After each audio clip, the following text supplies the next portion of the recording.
অন্তরের গহীন থেকে যদি আমরা আল্লাহ তাআলার একত্ববাদের স্বীকারোক্তি দিতে পারি, নবীজির রিসালাতের স্বীকারোক্তি দিতে পারি, আমাদের পাপ থাকতে পারে, সেই পাপের জন্য শাস্তি ভোগ হতে পারে, এরপরে অবিচল আস্থার কারণে আল্লাহ তাআলা অবশ্যই অবশ্যই আপনাকে আমাকে জান্নাত দেবেনই দেবেন। সকলেই বলি সুবহানাল্লাহ। আজকে যেদিন এখানে আমরা বসে আছি, এই মুহূর্তে যদি আমরা বিশ্বের দিকে দৃষ্টিপাত করি, তাহলে আমরা প্রত্যেকেই অবগত আছি যে প্রায়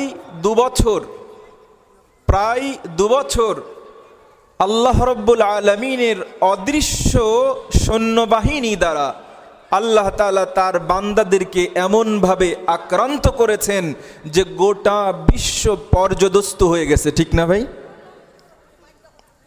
বাংলাদেশ এবং বিশ্বের মুসলিম দেশগুলোকে আল্লাহ রাব্বুল আলামিন তুলনামূলকভাবে অমুসলিমদের চাইতে অনেক ভালো রেখেছেন। সকলেই বলি আলহামদুলিল্লাহ। এই তো নতুন করে আবার আল্লাহ তাআলার গজব, করোনার নতুন ভ্যারিয়েন্ট আবিষ্কার হয়েছে, অমিক্রন। এটা নিয়ে বিশ্ব নতুনভাবে আবার অস্থির হয়ে পড়েছে, তোলপাড় করে ফেলছে।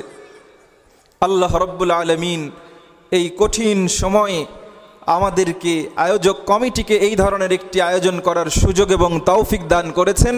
আল্লাহ রাব্বুল আলামিনের দরবারে আবারও শুকরিয়া তান বলছি আলহামদুলিল্লাহ। প্রিয় ভাইয়েরা, আপনারা জানেন যে বেশিরভাগ সময় আমি আমাদের ঈমান সংক্রান্ত কথাগুলো বলি। কেন বলি? এজন্য বলি যে যদি ওই জায়গাটা ঠিক হয়ে যায়, ঈমান যদি আমাদের বিশুদ্ধ হয়ে যায়, ভালো হয়ে যায়, তাহলে আমাদের অন্য কর্ম, মাথা থেকে পায়ের তালু পর্যন্ত সমস্ত কর্মকাণ্ডগুলো শুদ্ধ হয়ে যায়। সুবহানাল্লাহ। এটি কি আমার কথা?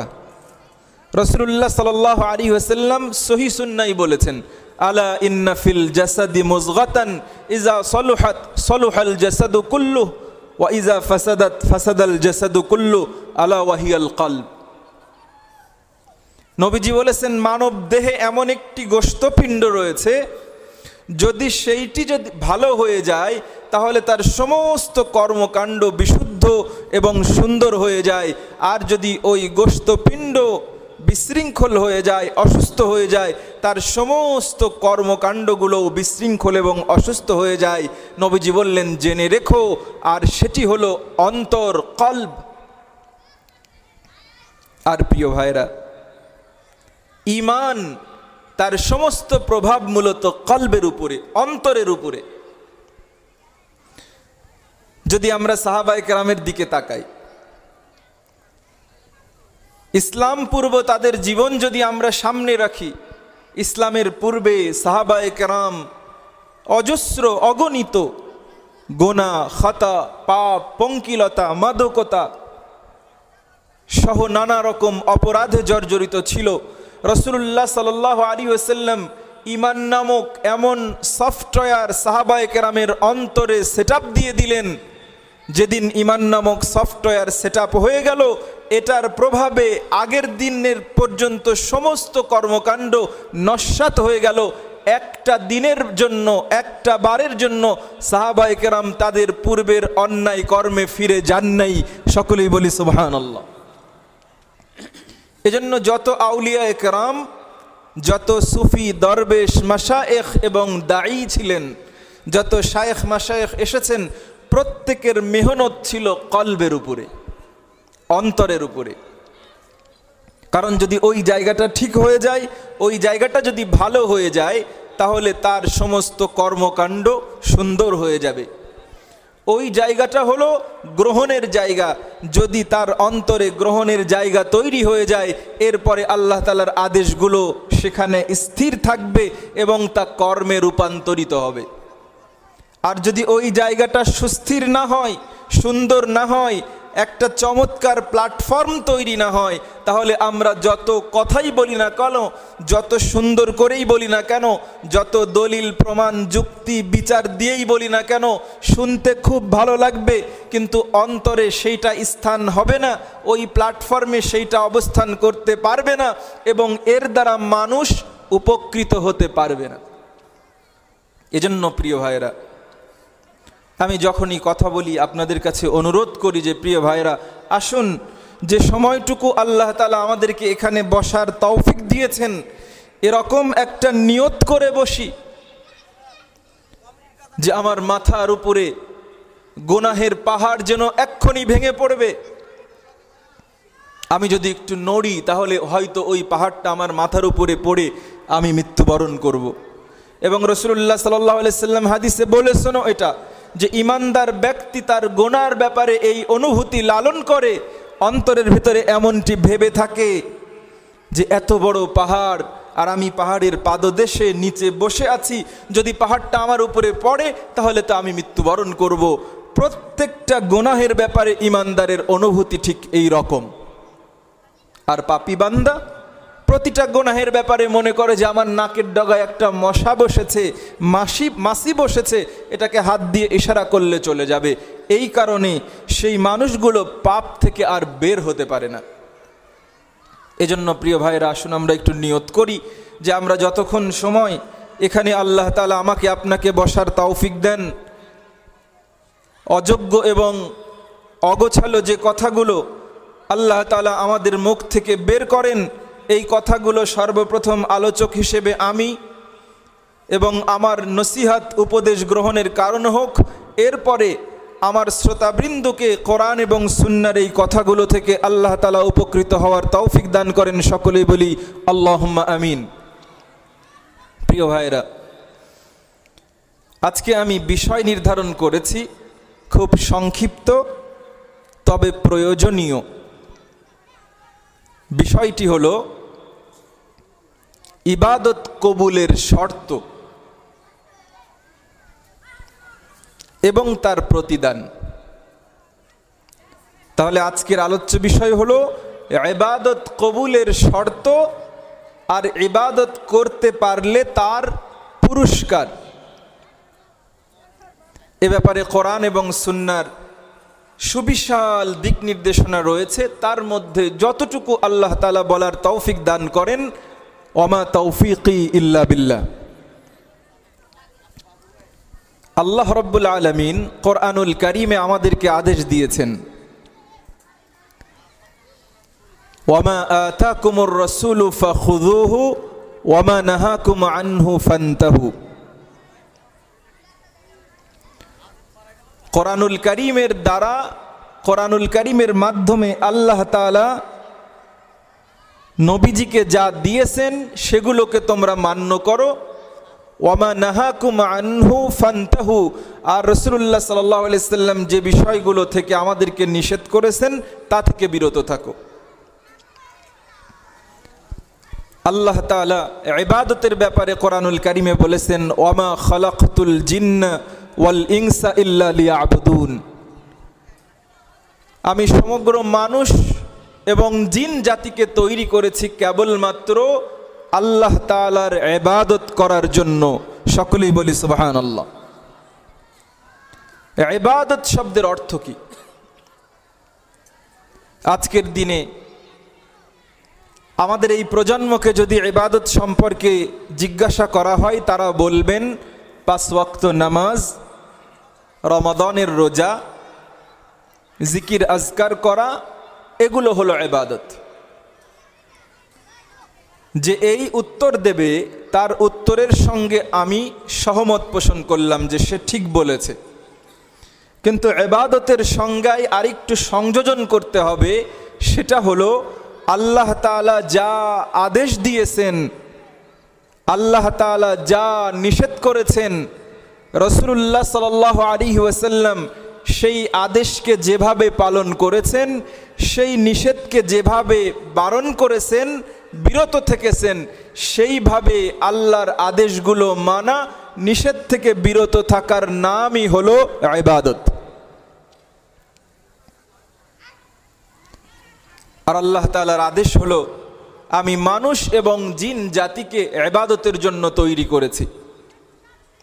এই অর্থে আমরা সকালবেলা ঘুম থেকে উঠি, বিছানা ছাড়ি, অজু করি, সালাত আদায় করি, কোরআন তেলাওয়াত করি, এরপরে আমরা সকালবেলা বাড়ি থেকে বের হয়ে ব্যবসা করি, চাকুরি করি, শিক্ষকতা করি, শিক্ষা গ্রহণ করি। পৃথিবীতে আমাদের বাঁচার জন্য, আমাদের জীবিকা নির্বাহের জন্য যা প্রয়োজন, যা কিছু করি, এই সমস্ত বিষয়ে শাশ্বত এবং চিরন্তন আল্লাহ তাআলা মনোনীত ধর্ম ইসলাম যে বিধিনিষেধ দিয়েছে, তার আলোকে যদি আমাদের কর্মকাণ্ডগুলো হয়, আমাদের চলা, আমাদের ওঠা, আমাদের বসা, আমাদের ব্যবসা বাণিজ্য, চাকরি বাকরি সব কিছুই মূলত একজন মুমিন বান্দার জন্য ইবাদত। সকলেই বলি সুবহানাল্লাহ। এই যে ইবাদতগুলো আমরা করছি, নামাজ পড়ছি, রোজা করছি, হজ করছি, যাকাত দিচ্ছি, জিকির আজকার করছি, কোরআনুল কারীম তেলাওয়াত করছি, এইগুলো আল্লাহ তাআলার দরবারে কবুল হচ্ছে কি হচ্ছে না, এটা আমরা কিভাবে বুঝব? এজন্য আমি ছোট্ট ছোট্ট কয়েকটি পয়েন্টে উল্লেখ করতে যাই যে ইবাদত কবুলের শর্তগুলো কি কি। এ পৃথিবীতে আমি কষ্ট করছি পরিবারের জন্য, একজন অমুসলিম ভাই কষ্ট করছেন পরিবারের জন্য, একজন ইহুদি খ্রিস্টান কষ্ট করছেন তার পরিবারকে স্টেবল করার জন্য, আমি একজন ইমানদার দান করছি, সাদাকা করছি, সহযোগিতা করছি, একজন অমুসলিম আমার চাইতে আপনার চাইতে অনেক বেশি পরিমাণ দান সাদাকা করছেন। তাহলে একজন মুসলিম হিসেবে আমি প্রত্যাশা করছি যে এর প্রতিদান আমি আল্লাহ রব্বুল আলামিনের নিকটে পাবো, জান্নাত লাভ করব, আল্লাহর সন্তুষ্টি পাবো। অপর প্রান্তে একজন মুসলিম যিনিও এই কাজগুলো করছেন, তার কি হবে? তাহলে আমার ইবাদতগুলো কবুল হবে, তাদেরগুলো হবে কিনা? আমরা হয়তো 1 টাকা 10 টাকা সাদাকা করি, দান করি, আর তারা তো বিলিয়ন ট্রিলিয়ন পর্যন্ত দান সাদাকা করেন, মানুষের সেবায় নিয়োজিত থাকেন, তাদের কি হবে? অতএব আমার রোজা, আমার নামাজ, আমার হজ, আমার যাকাত, আমার জিকির, আমার দান, আমার সহযোগিতা, এগুলো আল্লাহ তাআলার কাছে কবুল হওয়ার ক্ষেত্রে শর্তগুলো কি কি? কি থাকলে কবুল হবে, কি থাকলে কবুল হবে না? প্রিয় ভাইরা, তার মধ্যে প্রথমটি হলো ঈমান। আল্লাহ রাব্বুল আলামিন কোরআনুল কারীমে বলেছেন, লাইসাল বিররা আন তুওয়াল্লু ওয়ুজুহাকুম কিবালাল মাশরিকি ওয়াল মাগরিব। তোমার মুখমণ্ডলকে পূর্ব পশ্চিমে, প্রান্তের এপাশ থেকে ওপাশে ফেরানোর ভেতরে কোনো কল্যাণ নাই। কল্যাণ হলো আল্লাহ তাআলাতে বিশ্বাস করা, ফিরিস্তাতে বিশ্বাস করা, কিতাবে বিশ্বাস করা, নবীদের প্রতি বিশ্বাস স্থাপন করা এবং তাকদীরের ভালো এবং মন্দের প্রতি বিশ্বাস স্থাপন করা। এই নিরঙ্কুশ বিশ্বাসের নামই হলো ঈমান। রাসূলুল্লাহ সাল্লাল্লাহু আলাইহি ওয়াসাল্লাম বলেছেন, কুল্লু মাউলুদুন ইউলাদু আলাল ফিতরা ফাআবাওয়াহু ইউহাউইদানিহি আও ইউনাসসিরানিহি আও ইউমাজ্জিসানিহি। প্রতিটি মানব সন্তান ঈমান নিয়ে ফিতরাতের উপরে, স্বভাব ধর্মের উপরে পৃথিবীতে জন্ম লাভ করে। এরপরে তার পিতামাতা, তার সংস্পর্শ সংসর্গ তাকে হয়তো ইহুদি বানাই, অথবা মাজুসি অগ্নিপূজক বানাই, অথবা খ্রিস্টান বানাই। ঠিক এই ঈমান নামক সফটওয়্যার বা সিম কার্ড আল্লাহ তাআলা প্রত্যেকটি মানুষের ভেতরে দিয়েই এই পৃথিবীতে মাতৃগর্ভ থেকে পৃথিবীর আলোর মুখ আল্লাহ রাব্বুল আলামিন দেখান। সকলেই বলি সুবহানাল্লাহ। তাহলে যে কোনো ইবাদত, সেটি নামাজ, রোজা, হজ, যাকাত হোক, দান সাদাকা হোক, মানুষের কল্যাণে এগিয়ে যাওয়া হোক, সমস্ত কর্মকাণ্ড এই হিরে হায়াতের পরে আলামে বারজাখ থেকে কিয়ামত, বিচার, জান্নাতে পাওয়ার জন্য প্রথম শর্ত হলো ঈমান। প্রথম শর্ত কি ভাই? ঈমান। অতএব যদি আমাদের ঈমানটা বিশুদ্ধ না হয়, আমাদের ঈমানে যদি ভেজাল থাকে, তাহলে আমাদের নামাজ, আমাদের রোজা, হজ, যাকাত, দান, সাদকা, মানুষের উপকার, পরোপকার, সহযোগিতা, এই সব কিছুই নিষ্ফল হয়ে যাবে। মৃত্যু হবে, কিয়ামতের ময়দানে আল্লাহ রাব্বুল আলামিনের সামনে দাঁড়াবো, ইমানটাকে ঠিক করতে পারি নাই, আমার কষ্টে উপার্জন করা সালাত, সিয়াম, তাহাজ্জুদ, কিয়াম, কোরআনের তেলাওয়াতের কোনো মূল্য আল্লাহ রাব্বুল আলামিনের কাছে আমরা পাবো না। এজন্য আল্লাহ রাব্বুল আলামিন কোরআনুল কারীমে সূরা বাকারার শুরুতে বলেছেন, আল্লাযীনা ইউমিনুনা বিল গায়ব, যারা অদৃশ্যে আমি আল্লাহকে না দেখে বিশ্বাস করে তারাই প্রকৃত ঈমানদার। আমাদের তো এখন ইয়াং জেনারেশন, চোখে যা দেখা যায় না সেখানে বিশ্বাস স্থাপন করতে সায়েন্স নাকি তাদেরকে বারণ করে, এবং এই ধরনের এজেন্ডা বাস্তবায়ন করে মুসলমানদের মতো চেহারা নিয়ে এক ধরনের ষড়যন্ত্রকারী এবং ইহুদি খ্রিস্টানদের পরিকল্পনা বাস্তবায়নকারী এজেন্টরা আজকে মুসলমানদের ভেতরে ঢুকে মুসলিম তরুণ প্রজন্মের ঈমান নষ্ট করার দায়িত্ব তারা গ্রহণ করেছে। প্রিয় ভাইয়েরা, এ ব্যাপারে সজাগ এবং সচেতন হতে হবে। আপনি বাবা হিসেবে সন্তানকে জন্ম দিয়ে আপনার দায়িত্ব শেষ হয়ে যায়নি। তাকে প্রাতিষ্ঠানিক শিক্ষা যদি দ্বীনের লাইনে দেওয়া সম্ভব নাও হয়, অন্তত তাকে ঈমান শেখানোর দায়িত্ব পিতা এবং মাতা হিসেবে আল্লাহ তাআলা আপনার জন্য অবধারিত করেছেন। শুধু তাই নয়, কোরআনুল কারীমে আল্লাহ তাআলা যত বিধান দিয়েছেন, রাসূলুল্লাহ সাল্লাল্লাহু আলাইহি সাল্লাম তার মুখে যত বিধানের কথা বলেছেন, প্রতিটা বিধানকে তা আদেশ সূচক হোক অথবা নিষেধ সূচক হোক, নিরঙ্কুশভাবে বিশ্বাস করার নাম হলো ঈমান। আমার মানাই দুর্বলতা থাকতে পারে, আমি 5 ওয়াক্ত নামাজ জামাতের সাথে হয়তো 5 ওয়াক্তই আদায় করতে পারি না, 4 ওয়াক্ত জামাতে নিশ্চিত হয়, 1 ওয়াক্ত মাঝে হয় মাঝে হয় না। প্রতিদিন হয়তো আমি কোরআন তেলাওয়াত করতে পারি না, প্রতিদিন হয়তো তাহাজ্জুদ আদায় করতে পারি না, কিন্তু তাহাজ্জুদ আদায় করার উপকারিতা, নামাজ, রোজা, হজ, যাকাতের বিধানকে অস্বীকার করতে পারে যদি কেউ এরকম মানসিকতার থাকে, তাহলে ওই ব্যক্তির ঈমান আর তার কলবে অবশিষ্ট থাকে না। আমার আমলে ঘাটতি থাকতে পারে, কিন্তু আমার বিশ্বাসে কোরআনুল কারীম এবং নবীজির সুন্নাহ সমূহের উপরে অবিচল আস্থার নাম হলো ঈমান। অতএব কর্মে যদি আংশিক দুর্বলতাও থাকে, বিশ্বাসের দুর্বলতা কোনোভাবেই গ্রহণযোগ্য নয়। আর এই বিশ্বাস শুধুমাত্র আমাদের এই সংক্ষিপ্ত কলেবরে এখানে সব বিষয় শিখিয়ে দেওয়া যাবে না। প্রতিটি মুসলমানকে ঈমান টেকানোর জন্য, ঈমানের উপরে অবিচল থাকার জন্য, মৃত্যুর পরে জান্নাতের প্রত্যাশার জন্য, জাহান্নাম থেকে বাঁচার জন্য হক্কানি আলেম ওলামাদের কাছ থেকে ঈমানের প্রশিক্ষণ গ্রহণ করতে হবে, যে কি করলে ঈমান ঠিক থাকে, কি করলে ঈমান বাড়ে, কি করলে ঈমান আহত হয়, কি করলে ঈমান নিহত হয়, এগুলো শিখে নিজের ঈমানকে মজবুত করতে হবে। ঈমান যদি সঠিক হয়, এরপরে আমার নামাজ, রোজা, হজ, যাকাত, জিকির, আজকার, কোরআন তেলাওয়াত, তাহাজ্জুদ, কিয়ামুল লাইল, দান, সাদকা, মানুষের জন্য উপকার, এগুলো মৃত্যুর পরে কবর থেকে কিয়ামত পর্যন্ত এবং জান্নাতে এর প্রতিদান পাওয়া যাবে ইনশাআল্লাহ। রাসূলুল্লাহ সাল্লাল্লাহু আলাইহি ওয়াসাল্লাম বলেছেন, বুখারী মুসলিমে হাদিস এসেছে, হযরত আবু হুরায়রা রাদিয়াল্লাহু তাআলা আনহু থেকে বর্ণিত, তিনি বলেন, মা মিন আবদিন ইয়াশহাদু আল্লা ইলাহা ইল্লাল্লাহ ওয়া আন্না মুহাম্মাদান আবদুহু ওয়া রাসূলুহু ইল্লা হারামাহুল্লাহু আলান নার।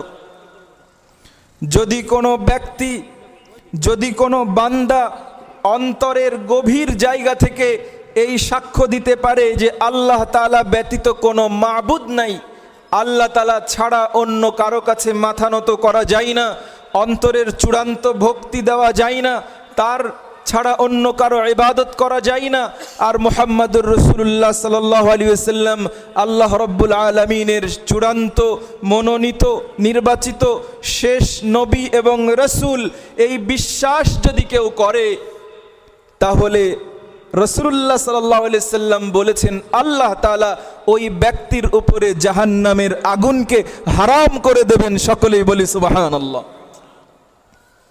সাহাবী নবীজিকে জিজ্ঞাসা করেছেন, ইয়া রাসূলুল্লাহ ওয়া ইন সারাকা ওয়া ইন জানা, যদি ওই মানুষটা চুরি করে আবার ব্যভিচারে লিপ্ত হয়, নবীজি বললেন যে ওয়া ইন সারাকা ওয়া ইন জানা, ওয়া ইন সারাকা ওয়া ইন জানা, নবীজি তিনবার বলে আপনার জন্য আমার জন্য জান্নাতের পথকে সুগম এবং সহজ করেছেন। অন্তরের গহীন থেকে যদি আমরা আল্লাহ তাআলার একত্ববাদের স্বীকারোক্তি দিতে পারি, নবীজির রিসালাতের স্বীকারোক্তি দিতে পারি, আমাদের পাপ থাকতে পারে, সেই পাপের জন্য শাস্তি ভোগ হতে পারে, এরপরে অবিচল আস্থার কারণে আল্লাহ তাআলা অবশ্যই অবশ্যই আপনাকে আমাকে জান্নাত দেবেনই দেবেন। সকলেই বলি সুবহানাল্লাহ। তাহলে ইবাদত কবুলের প্রথম শর্ত হলো ঈমান। মনে রাখতে হবে প্রিয় ভাইরা, ইবাদত কবুলের দ্বিতীয় শর্ত হলো ইখলাস। আমি সারাদিন ইবাদত করলাম, লম্বা জামা, বড় পাগড়ি, অনেক বড় দাড়ি, হাতে তাসবিহ, কিন্তু এই কর্মকাণ্ডগুলো অন্তঃসার শূন্য। এগুলো আমি করেছি এজন্য যে আমি যদি বড় পাগড়ি পরে দোকানে বসি আমার কাস্টমার বাড়বে, আমি যদি অনেক বড় জুব্বা পরি আমার প্রতি মানুষের আস্থা তৈরি হবে, আমি যদি ইসলামী বেশভূষা ধারণ করি মানুষ আমাকে হয়তো ভালো হিসেবে চিনবে। যদি উদ্দেশ্য এরকম হয় তাহলে এই পোশাক, এই পাগড়ি, এই জুব্বা, এই বাহ্যিক অবয়বের মূল্য আল্লাহ রাব্বুল আলামিনের কাছে কিঞ্চিত পরিমাণ নেই, বরং তিনি আল্লাহ রাব্বুল আলামিনের সাথে চিট করছেন। তার অন্তরের ভেতরে নেফাকি রয়েছে, মুনাফিকি থাকার কারণে ওই ব্যক্তির স্থান হবে জাহান্নামের সর্বনিম্ন তলদেশে। সকলেই বলি নাউযুবিল্লাহি মিন যালিক। আর এই কারণেই আল্লাহ রাব্বুল আলামিন প্রতিটি ইবাদতের ক্ষেত্রে আদেশ দিয়েছেন ওয়ামা উমিরু ইল্লা লিয়াবুদুল্লাহ মুখলিসিনা লাহুদ্দিন। আল্লাহ তাআলা তার বান্দাদেরকে দ্বীনের প্রতিটি ক্ষেত্রে আদেশ দিয়েছেন ইখলাসের সাথে প্রতিটি কাজকে আঞ্জাম দিতে। আমি আপনার সহযোগিতায় এগিয়ে যাই কেন? আল্লাহ তাআলা খুশি হবেন। আমি 5 ওয়াক্ত সালাত আদায় করি কেন? আল্লাহ আদেশ দিয়েছেন তাই। আমি রমাদানের রোজা রাখি কেন? এটা আল্লাহ তাআলা আদেশ দিয়েছেন, তার বিধান। এটা পালন করলে আমার লাভ হবে, আল্লাহ খুশি হবেন এজন্য। আমি হজে যাই কেন? এতগুলো অর্থ খরচ করে, কারণ এটা আল্লাহ তাআলা বিধান করে দিয়েছেন সেজন্য। আমি রাত্রিতে তাহাজ্জুদ আদায় করি কেন? এটা এজন্য যে এটা রাসূলুল্লাহ সাল্লাল্লাহু আলাইহি ওয়াসাল্লামের সুন্নাত। যদি প্রতিটি ইবাদতের ক্ষেত্রে এই অনুভূতি আপনার ভেতরে আমার ভেতরে তৈরি হয় তাহলে সেই ইবাদতই কেবল আল্লাহ তাআলা কবুল করবেন, নচেত নয়।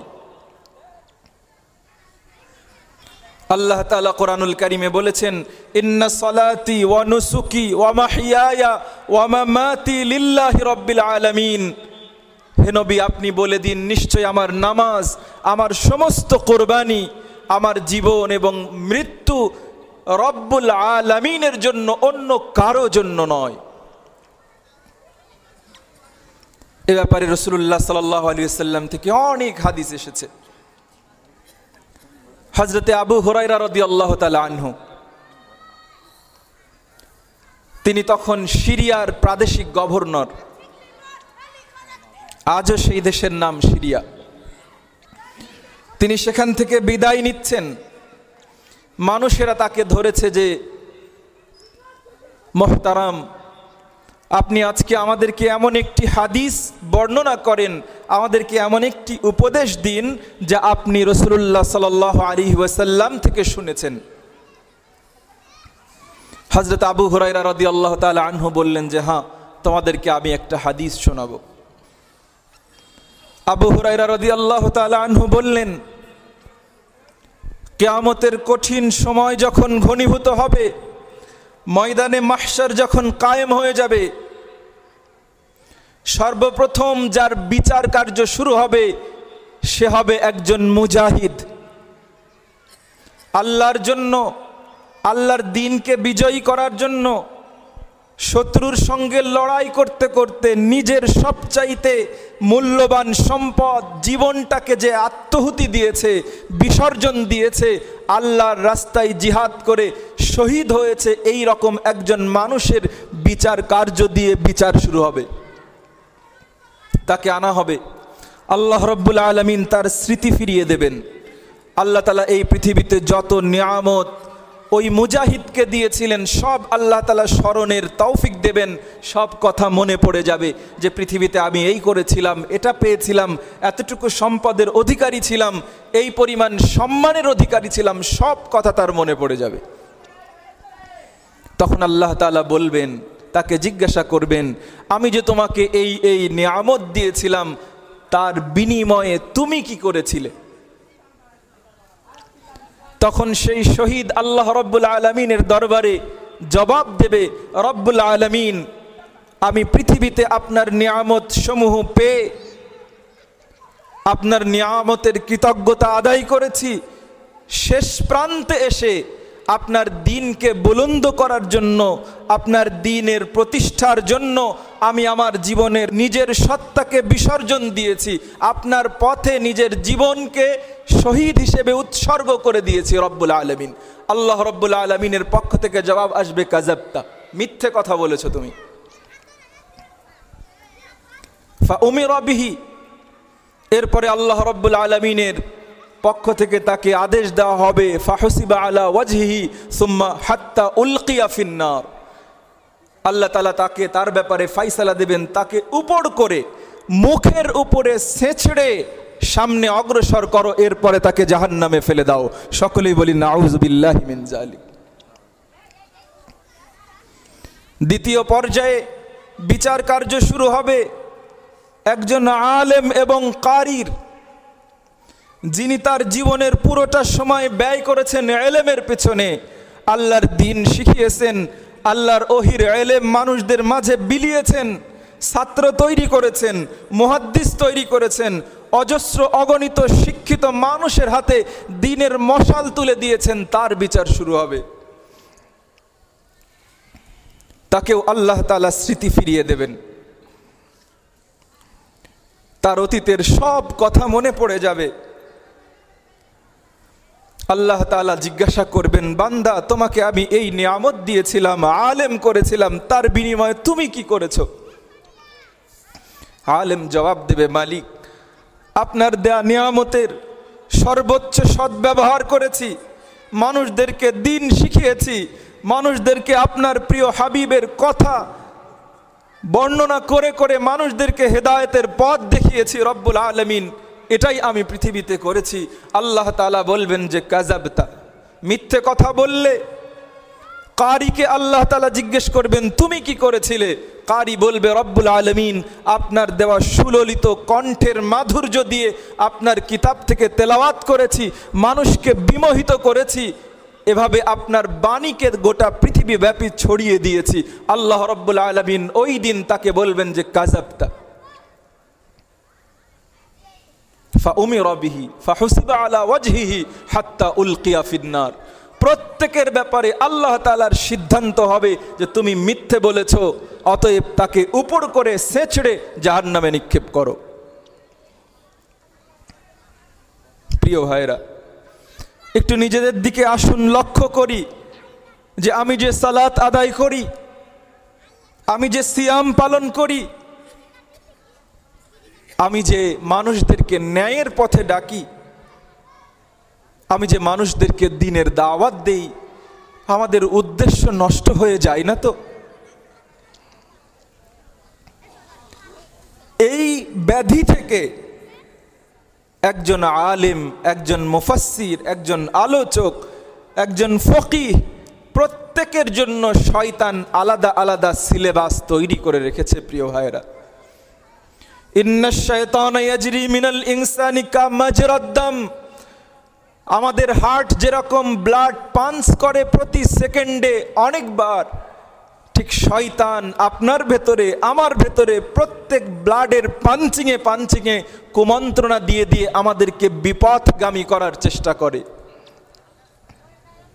আজকে ইউটিউব খুললেই লক্ষ ভাইয়ের সদ উপদেশ সম্বলিত কথা বক্তব্য। আমার তো বড় ভয় হয় যে শ্রোতার চাইতে আলোচকের সংখ্যা যেখানে বেড়ে গেছে, আমরা প্রত্যেকেই অন্যের সংশোধন নিয়ে ব্যস্ত হয়ে গেছি। কিন্তু আমারও যে সংশোধন প্রয়োজন, আমাকেও যে শয়তান প্রলুব্ধ করে, আমার প্রতিটি কাজ যেন অন্যের দৃশ্যমান হলে আমার ভালো লাগে, আমার সুন্দর পোশাক আরেকজন দেখুক, এই মোহ যেরকম আমার ভেতরে কাজ করে, আমার দিনের দাওয়াতটাও যদি আমার অন্তরের গহীনে শয়তান কুমন্ত্রণা দিয়ে দিয়ে যদি নষ্ট করে দেয়, আমার রাত জেগে কষ্ট করে এই প্রচণ্ড শীতে অজু করে আল্লাহর সামনে দাঁড়ানোটা যদি এরকম হয়ে থাকে যে মানুষ আমাকে তাহাজ্জুদ গুজার বলবে, উদ্দেশ্যটা যদি এরকম হয়ে থাকে, তাহলে তো ওই ইবাদত আল্লাহর কাছে বিন্দু মাত্র মূল্য নাই। হয়তো এই পৃথিবীর মানুষেরা আমাকে তাহাজ্জুদ গুজার বলবে, আর সেদিনও আল্লাহ তাআলা বলবে তুমি যে যুদ্ধ করেছিলে বীর বিক্রম হিসেবে, মানুষ তোমাকে বীর বলবে, সেটা তো দুনিয়াতে বলা হয়ে গেছে। অতএব আজকে আমার কাছে এর কোনো প্রতিদান তোমার জন্য নাই। তুমি বড় আলেম ছিলে, তুমি বড় ইয়াংদের জন্য স্টার ছিলে, তুমি তাদের জন্য একটা আইকন ছিলে, এইটা তো দুনিয়াতে তোমাকে বলা হয়ে গেছে। অতএব আমি আল্লাহর দরবারে আজকে এর জন্য তোমার কোনো প্রতিদান নাই। এজন্য ঈমানদারের সমস্ত ইবাদত কবুল হওয়ার জন্য দ্বিতীয় শর্ত হলো ইখলাস লাগবে। রাসূলুল্লাহ সাল্লাল্লাহু আলাইহি সাল্লাম দীর্ঘ হাদিসে বলেছেন, সাবআতুন ইউযিল্লুহুমুল্লাহু ফি যিল্লিহি ইয়াওমা লা যিল্লা ইল্লা যিল্লুহু, ইমামুন আদিল, শাবুন নাশআ ফি ইবাদাতি রাব্বিহ, রাজুলুন কলবুহু মুআল্লাকুন ফিল মাসাজিদ, রাজুলানি তাহাব্বা ফিল্লাহি ইজতামা আলাইহি ওয়া তাফাররাকা আলাইহি, রাজুলুন তালাবাতহু ইমরাআতুন ذات منصب وجمال فقال إني أخاف الله، ورجل تصدق حتى لا تعلم شماله ما تنفق يمينه، ورجل ذكر الله خاليا ففاضت عيناه، أو كما قال عليه الصلاة والسلام। ইখলাস কিভাবে প্রতিষ্ঠিত হতে হবে, এই হাদিসটা তার ছোট্ট একটা উপমা। রাসূলুল্লাহ সাল্লাল্লাহু আলাইহি ওয়াসাল্লাম বলছেন, কিয়ামতের কঠিন ভয়াবহ মুহূর্তে, যেদিন রব্বুল আলামিনের আরশ, আল্লাহ তাআলার আসনের ছায়া ছাড়া, সেই শীতল আরামদায়ক ভিভিআইপি জায়গা ছাড়া আর কোনো ছায়া থাকবে না, ওই কঠিন মুহূর্তে সূর্য মাথার উপরে, কিয়ামতের ময়দানে বিভৎস পরিস্থিতি, আমার কি হবে এই দুশ্চিন্তা এবং উৎকণ্ঠায় মানুষ নিজের ঘর্মে, নিজের শরীর থেকে বেয়ে বেয়ে ঘামে মানুষ যখন হাবুডুবু খেতে থাকবে, কারো পা পর্যন্ত, কারো হাঁটু পর্যন্ত, কারো কোমর পর্যন্ত, কারো গলা পর্যন্ত, আবার কেউ বা নিজের ঘামে উৎকণ্ঠা এবং দুশ্চিন্তায় যখন পুরো দেহ তার পানির মধ্যে ঘামের মধ্যে হাবুডুবু খাবে, সেই সময় আল্লাহ তাআলা যেই 7 শ্রেণীর মানুষদেরকে আল্লাহর আরশের ছায়ায় সুশীতল অবস্থানে চমৎকার কুরসি চেয়ার সোফাতে আরোহণ করাবেন, সেই 7 শ্রেণীর প্রত্যেকটা শ্রেণীর সাথে ইখলাস জড়িয়ে রয়েছে। সকলেই বলি সুবহানাল্লাহ। হয়তো এর কোনো এক মাহফিলে এই 7 শ্রেণীর কথা বলেছিলাম বিস্তারিত, শুধু এই শ্রেণীগুলোর তালিকা বলছি। সেই রাজ্যের শাসক, প্রশাসক, দায়িত্বশীল ব্যক্তি যারা তার জনগণের সঙ্গে ইনসাফ প্রতিষ্ঠা করেছে, তারা ওই দিন আল্লাহ রাব্বুল আলামিনের আরশের সুশীতল ছায়াতলে তাদের অবস্থান হবে। সকলেই বলি সুবহানাল্লাহ। সেখানেও ইনসাফ করতে হবে, নিজের মতের দলের পক্ষের মানুষের দিকে একটু আগ্রহ, বিপরীতদের প্রতি একটু অনাগ্রহ, এইটা হওয়া চলবে না। 1।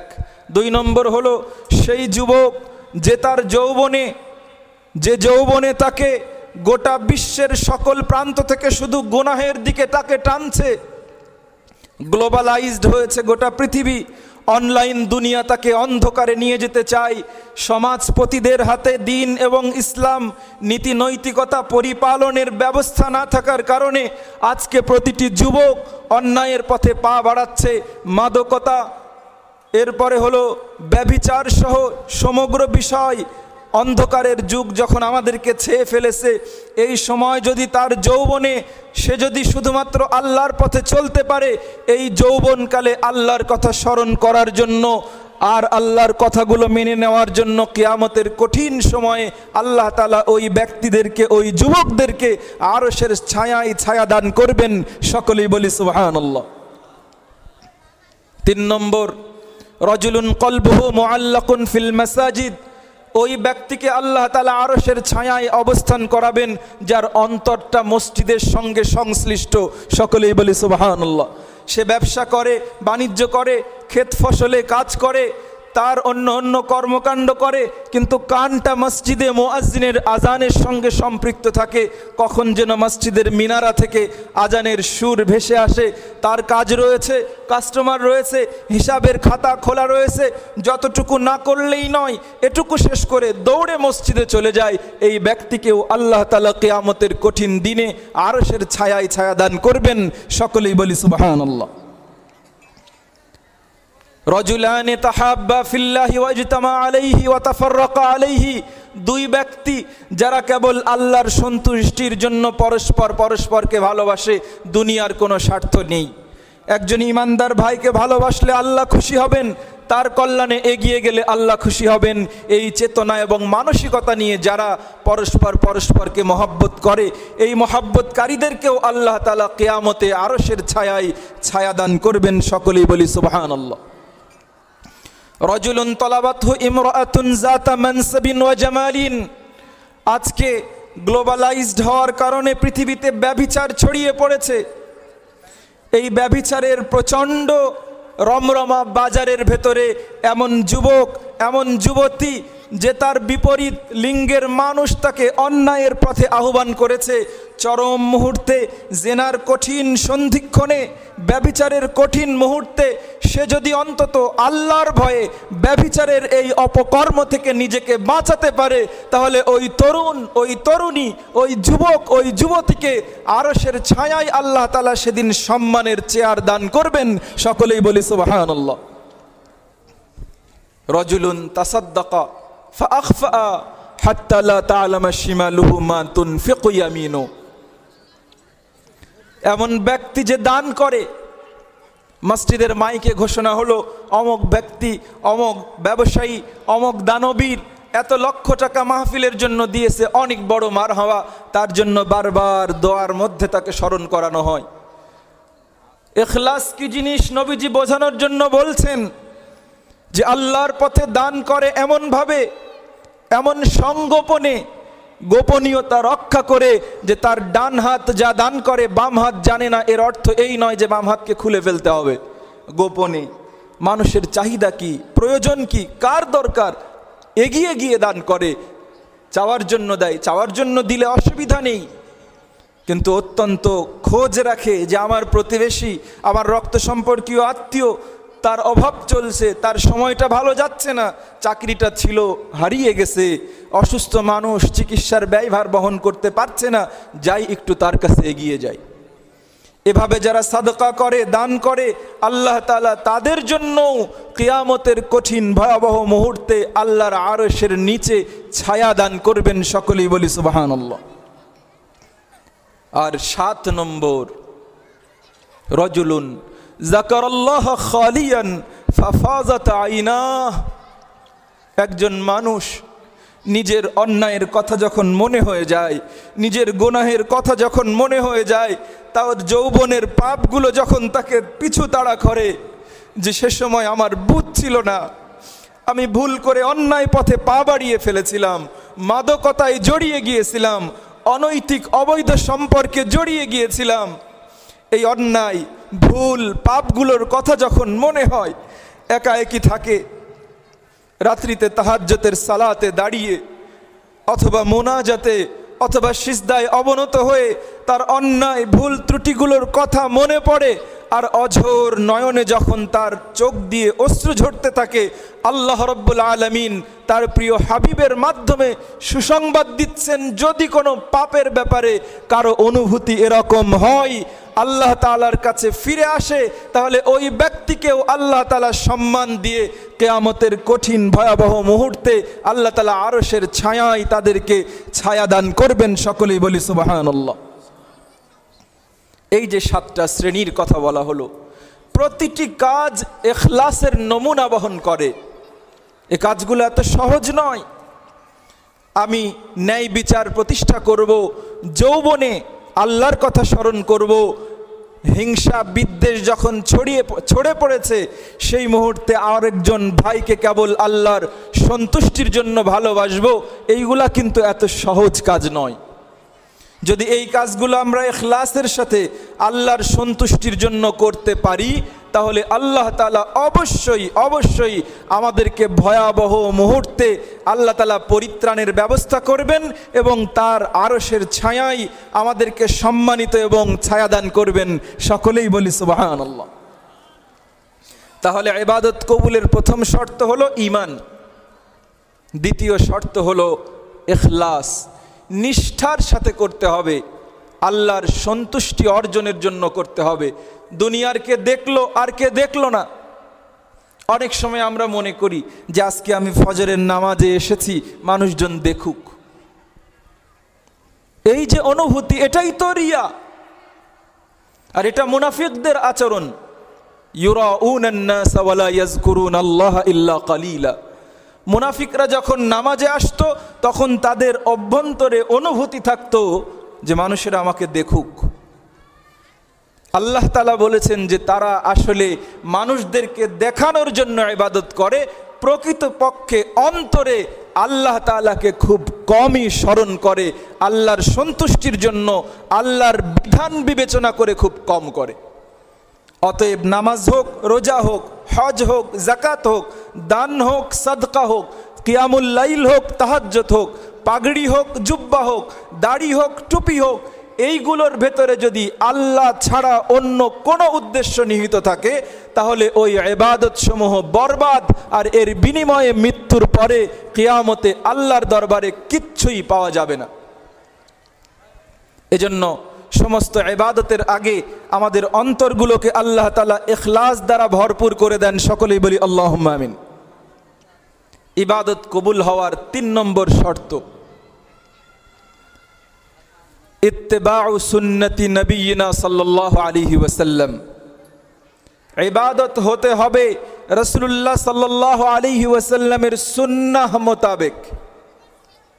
আমার মনে চাইলো আমি ইবাদত করলাম, চিন্তা করলাম যে নামাজে তো মুসল্লিরা, আলেমরা, ইমাম সাহেবরা একটা ধ্যানই করে, কিছু সময় আল্লাহর প্রশংসা করে, এরপরে রুকু করে, তারপরে সাজদা করে, তারপরে নিজের জন্য কিছু চায়। ঠিক আছে, নামাজ পড়ে উনি যা করেন আমি সেইটা মেডিটেশনে করব। কত মেথড বেরিয়েছে, কোয়ান্টাম, সিলভা, আরও কত নিত্য নতুন বের হচ্ছে। আমি ধ্যান করব। অতএব নামাজ থেকে যে বিশুদ্ধিতা পরিশুদ্ধিতা মানুষ পাই, আমি নামাজ না পড়লে কি হবে, আমি এই পন্থায় সেই আত্মশুদ্ধি অর্জন করব। প্রিয় ভাইরা, সমস্ত ইবাদত আল্লাহ তাআলা যত আদেশ দিয়েছেন, যত নিষেধ করেছেন, এই আদেশগুলো মানতে হবে রাসূলুল্লাহ সাল্লাল্লাহু আলাইহি ওয়াসাল্লামের দেখানো, শেখানো এবং অনুমোদিত পন্থায়। আল্লাহ তাআলা যা নিষেধ করেছেন সেই নিষেধগুলো মানতে হবে রাসূলুল্লাহ সাল্লাল্লাহু আলাইহি ওয়াসাল্লাম যেভাবে দেখিয়েছেন, যেভাবে করেছেন, আর যেভাবে সম্মতি দিয়েছেন, এই ধারাবাহিকতায়। এর বাইরে আমার নিজস্ব উদ্ভাবনী পদ্ধতিতে আমরা যত ভালো কাজ করি না কেন, এর মূল্য আল্লাহ রাব্বুল আলামিনের কাছে জিরো, এবং মৃত্যুর পরে তার জন্য আমরা কিঞ্চিত পরিমাণ প্রত্যাশা করতে পারি না। আর আল্লাহ রাব্বুল আলামিন এগুলো আমাদের পরকালীন অ্যাসেট হিসেবে এটাকে গ্রহণও করেন না। অতএব আমার রোজা, আমার নামাজ, আমার হজ, আমার যাকাত, আমার জিকির, আমার সাদকা, দান, কিয়ামুল লাইল, আমার পর্দা, আমার হিজাব, আমার মনের অনুভূতি, অপরের প্রতি ভালোবাসা, সব কিছু হতে হবে রাসূলুল্লাহ সাল্লাল্লাহু আলাইহি ওয়াসাল্লামের পন্থা অনুসারে। এ ব্যাপারে কোরআন এবং সুন্নায় অজস্র অগণিত দলিল রয়েছে। আল্লাহ রাব্বুল আলামিন কোরআনুল কারীমে আপনাকে আমাকে সম্বোধন করে বলেছেন, ইয়া আইয়ুহাল্লাযীনা আমানু আতিউল্লাহ ওয়া আতিউর রাসূল ওয়া উলিল আমরি মিনকুম ফাইন তানাযাতুম ফি শাইইন ফারুদ্দুহু ইলাল্লাহি ওয়ার রাসূল। হে ঈমানদারগণ, তোমরা আল্লাহ এবং তার রাসূলের আনুগত্য করো এবং সমাজে যারা উলিল আমর, যারা কোরআন এবং সুন্নাহর মানদণ্ডে ন্যায় বিচারক, তাদের আদেশগুলো তোমরা ফলো করো। আর যদি তোমাদের ভেতরে কোনো বিষয় নিয়ে বিবাদ দেখা যায়, অমীমাংসিত বিষয় যদি তোমাদের সামনে আসে, তাহলে সেগুলো মীমাংসার জন্য কোরআন এবং রাসূলুল্লাহ সাল্লাল্লাহু আলাইহি সাল্লামের সুন্নাহর কাছে ফিরে যাও। আল্লাহ তাআলা আরো বলেছেন, আতিউল্লাহ ওয়ার রাসূল লাআল্লাকুম তুরহামুন। আল্লাহ এবং তার রাসূলের ইতাআত করো, যেন আল্লাহ তাআলা এই আনুগত্যের দ্বারা তোমাদের উপরে রহমত বর্ষণ করতে পারেন। সকলেই বলি সুবহানাল্লাহ। আল্লাহ তাআলা কোরআনুল কারীমে বলেছেন, লাকাদ কানা লাকুম ফি রাসূলিল্লাহি উসওয়াতুন হাসানা। তোমাদের সকলের জন্য রাসূল সাল্লাল্লাহু আলাইহি ওয়াসাল্লামের মধ্যে উত্তম আদর্শ রাখা হয়েছে। অতএব রাসূলুল্লাহ সাল্লাল্লাহু আলাইহি ওয়াসাল্লাম শুধু আমাদের নামাজ, রোজা, হজ, যাকাতের মডেল নন, তিনি ব্যক্তি জীবনে ব্যক্তি স্বাতন্ত্র্যবোধের মডেল, পারিবারিক জীবনে একজন পরিবার প্রধানের মডেল, স্বামী স্ত্রীর জীবনে একজন আদর্শ স্বামীর মডেল, যুদ্ধের ময়দানে একজন আদর্শ যোদ্ধার মডেল, রাষ্ট্রনায়কের জায়গাতে একজন আদর্শ রাষ্ট্রনায়কের মডেল। রাসূলুল্লাহ সাল্লাল্লাহু আলাইহি সাল্লামের জীবনে আল্লাহ তাআলা সকল বিষয়গুলোকে সংগঠিত করেছেন। একটু আপনারা লক্ষ্য করলে বুঝবেন। আমরা নবীজির ব্যাপারে বলি, দো জাহানের বাদশাহ, সরকারে দো আলম। আল্লাহ তাআলা যাকে দুনিয়া এবং আখিরাতের বাদশাহী দিয়েছেন, এবং আসলেও তাই। রাসূলুল্লাহ সাল্লাল্লাহু আলাইহি ওয়াসাল্লামের জীবনের অন্তিম মুহূর্তে আল্লাহ রাব্বুল আলামিন তাকে অপশন দিয়েছেন যে আমি যদি আপনাকে এই পৃথিবীর সমস্ত রাজত্ব, কর্তৃত্ব, সুপ্রিম সুপার পাওয়ারের কর্তৃত্ব আপনার হাতে দিয়ে দিব, এরপরে আপনি মৃত্যুবরণ করলে আপনার জন্য জান্নাত দেব। একটা অপশন। আরেকটি অপশন হলো যে আপনার দাওয়াতি মিশন সমাপ্ত হয়েছে, আপনি চাইলে মহান মালিকের কাছে ফিরে যেতে পারেন। সাহাবী রাসূলুল্লাহ সাল্লাল্লাহু আলাইহি সাল্লামকে বলছেন, ইয়া রাসূলুল্লাহ, আপনি ওইটা গ্রহণ করেন। কোনটা? যে আপনি আমাদের মধ্যে কিয়ামত পর্যন্ত থাকেন, গোটা বিশ্বের কর্তৃত্ব, নেতৃত্ব, সুপ্রিম পাওয়ার আপনার হাতে থাক, এরপরে মৃত্যু হলে আপনার জন্য জান্নাত হবে। সাহাবায়ে কেরাম তারা তো চাইবেনি যে রাসূলুল্লাহ সাল্লাল্লাহু আলাইহি সাল্লাম তাদের মাঝে বেঁচে থাক, কিন্তু রাসূলুল্লাহ সাল্লাল্লাহু আলাইহি সাল্লাম আল্লাহ রাব্বুল আলামিনের সান্নিধ্যে চলে যাওয়ার অপশনটাকে বেছে নিয়েছেন। আল্লাহ রাব্বুল আলামিন তাকে উঠিয়ে নিয়েছেন, কিন্তু তার আদর্শকে, তার প্রতিটি সুন্নাতকে গোটা বিশ্ব মানবতার জন্য আল্লাহ তাআলা মডেল করেছেন। যার ব্যাপারে আল্লাহর সিদ্ধান্ত এমন, ওই নবীর জীবনীর দিকে যদি আমরা তাকাই, তাহলে ব্যক্তি জীবনে এমন কোনো অত্যাচার, নির্যাতন নেই যা তার জীবনে সহ্য করতে হয়নি, ঠিক না ভাই? মক্কার কুরাইশরা তাকে নির্যাতন করেছে, আবু জাহাল, উতবা, শাইবা তাকে শুধু নির্যাতন করেননি, অপমান করেছেন, অপদস্থ করেছেন। তায়েফের মানুষ রক্তাক্ত করেছে, এরপরে যুদ্ধের ময়দানে তাকে রক্তে রঞ্জিত হতে হয়েছে। ক্ষুধার জ্বালায় তাকে মাসের পরে মাস তার বাড়িতে উনুনে চুলা জ্বলে নাই, তাকে অসুস্থ হতে হয়েছে, আক্রান্ত হতে হয়েছে। জীবনের প্রতিটি কষ্ট তার জীবনে এসেছে। কিন্তু কেন প্রিয় ভাইরা? কেন? যাকে আল্লাহ তাআলা দো জাহানের সর্দার করেছেন, পৃথিবী এবং পরবর্তীতে কিয়ামতের সবচাইতে বড় শাফাআতকারী হিসেবে আল্লাহ তাআলা মর্যাদার আসন দিয়েছেন, তাহলে তার জীবনে এত নেতিবাচক দিক কেন? এত কষ্ট তাকে কেন করতে হয়েছে? যার আঙ্গুলের ইশারায় চন্দ্র দ্বিখণ্ডিত হয়েছে, যুদ্ধের ময়দানে যার হাতের তালু থেকে এত পানি বের হয়েছে যে গোটা যুদ্ধের সমস্ত সৈন্য সামন্ততা পান করেছে, সংরক্ষণ করেছে, কিন্তু উহুদের দিন ওই নবীকে মোবারক দাঁত শহীদ হতে হয়েছে। কেন?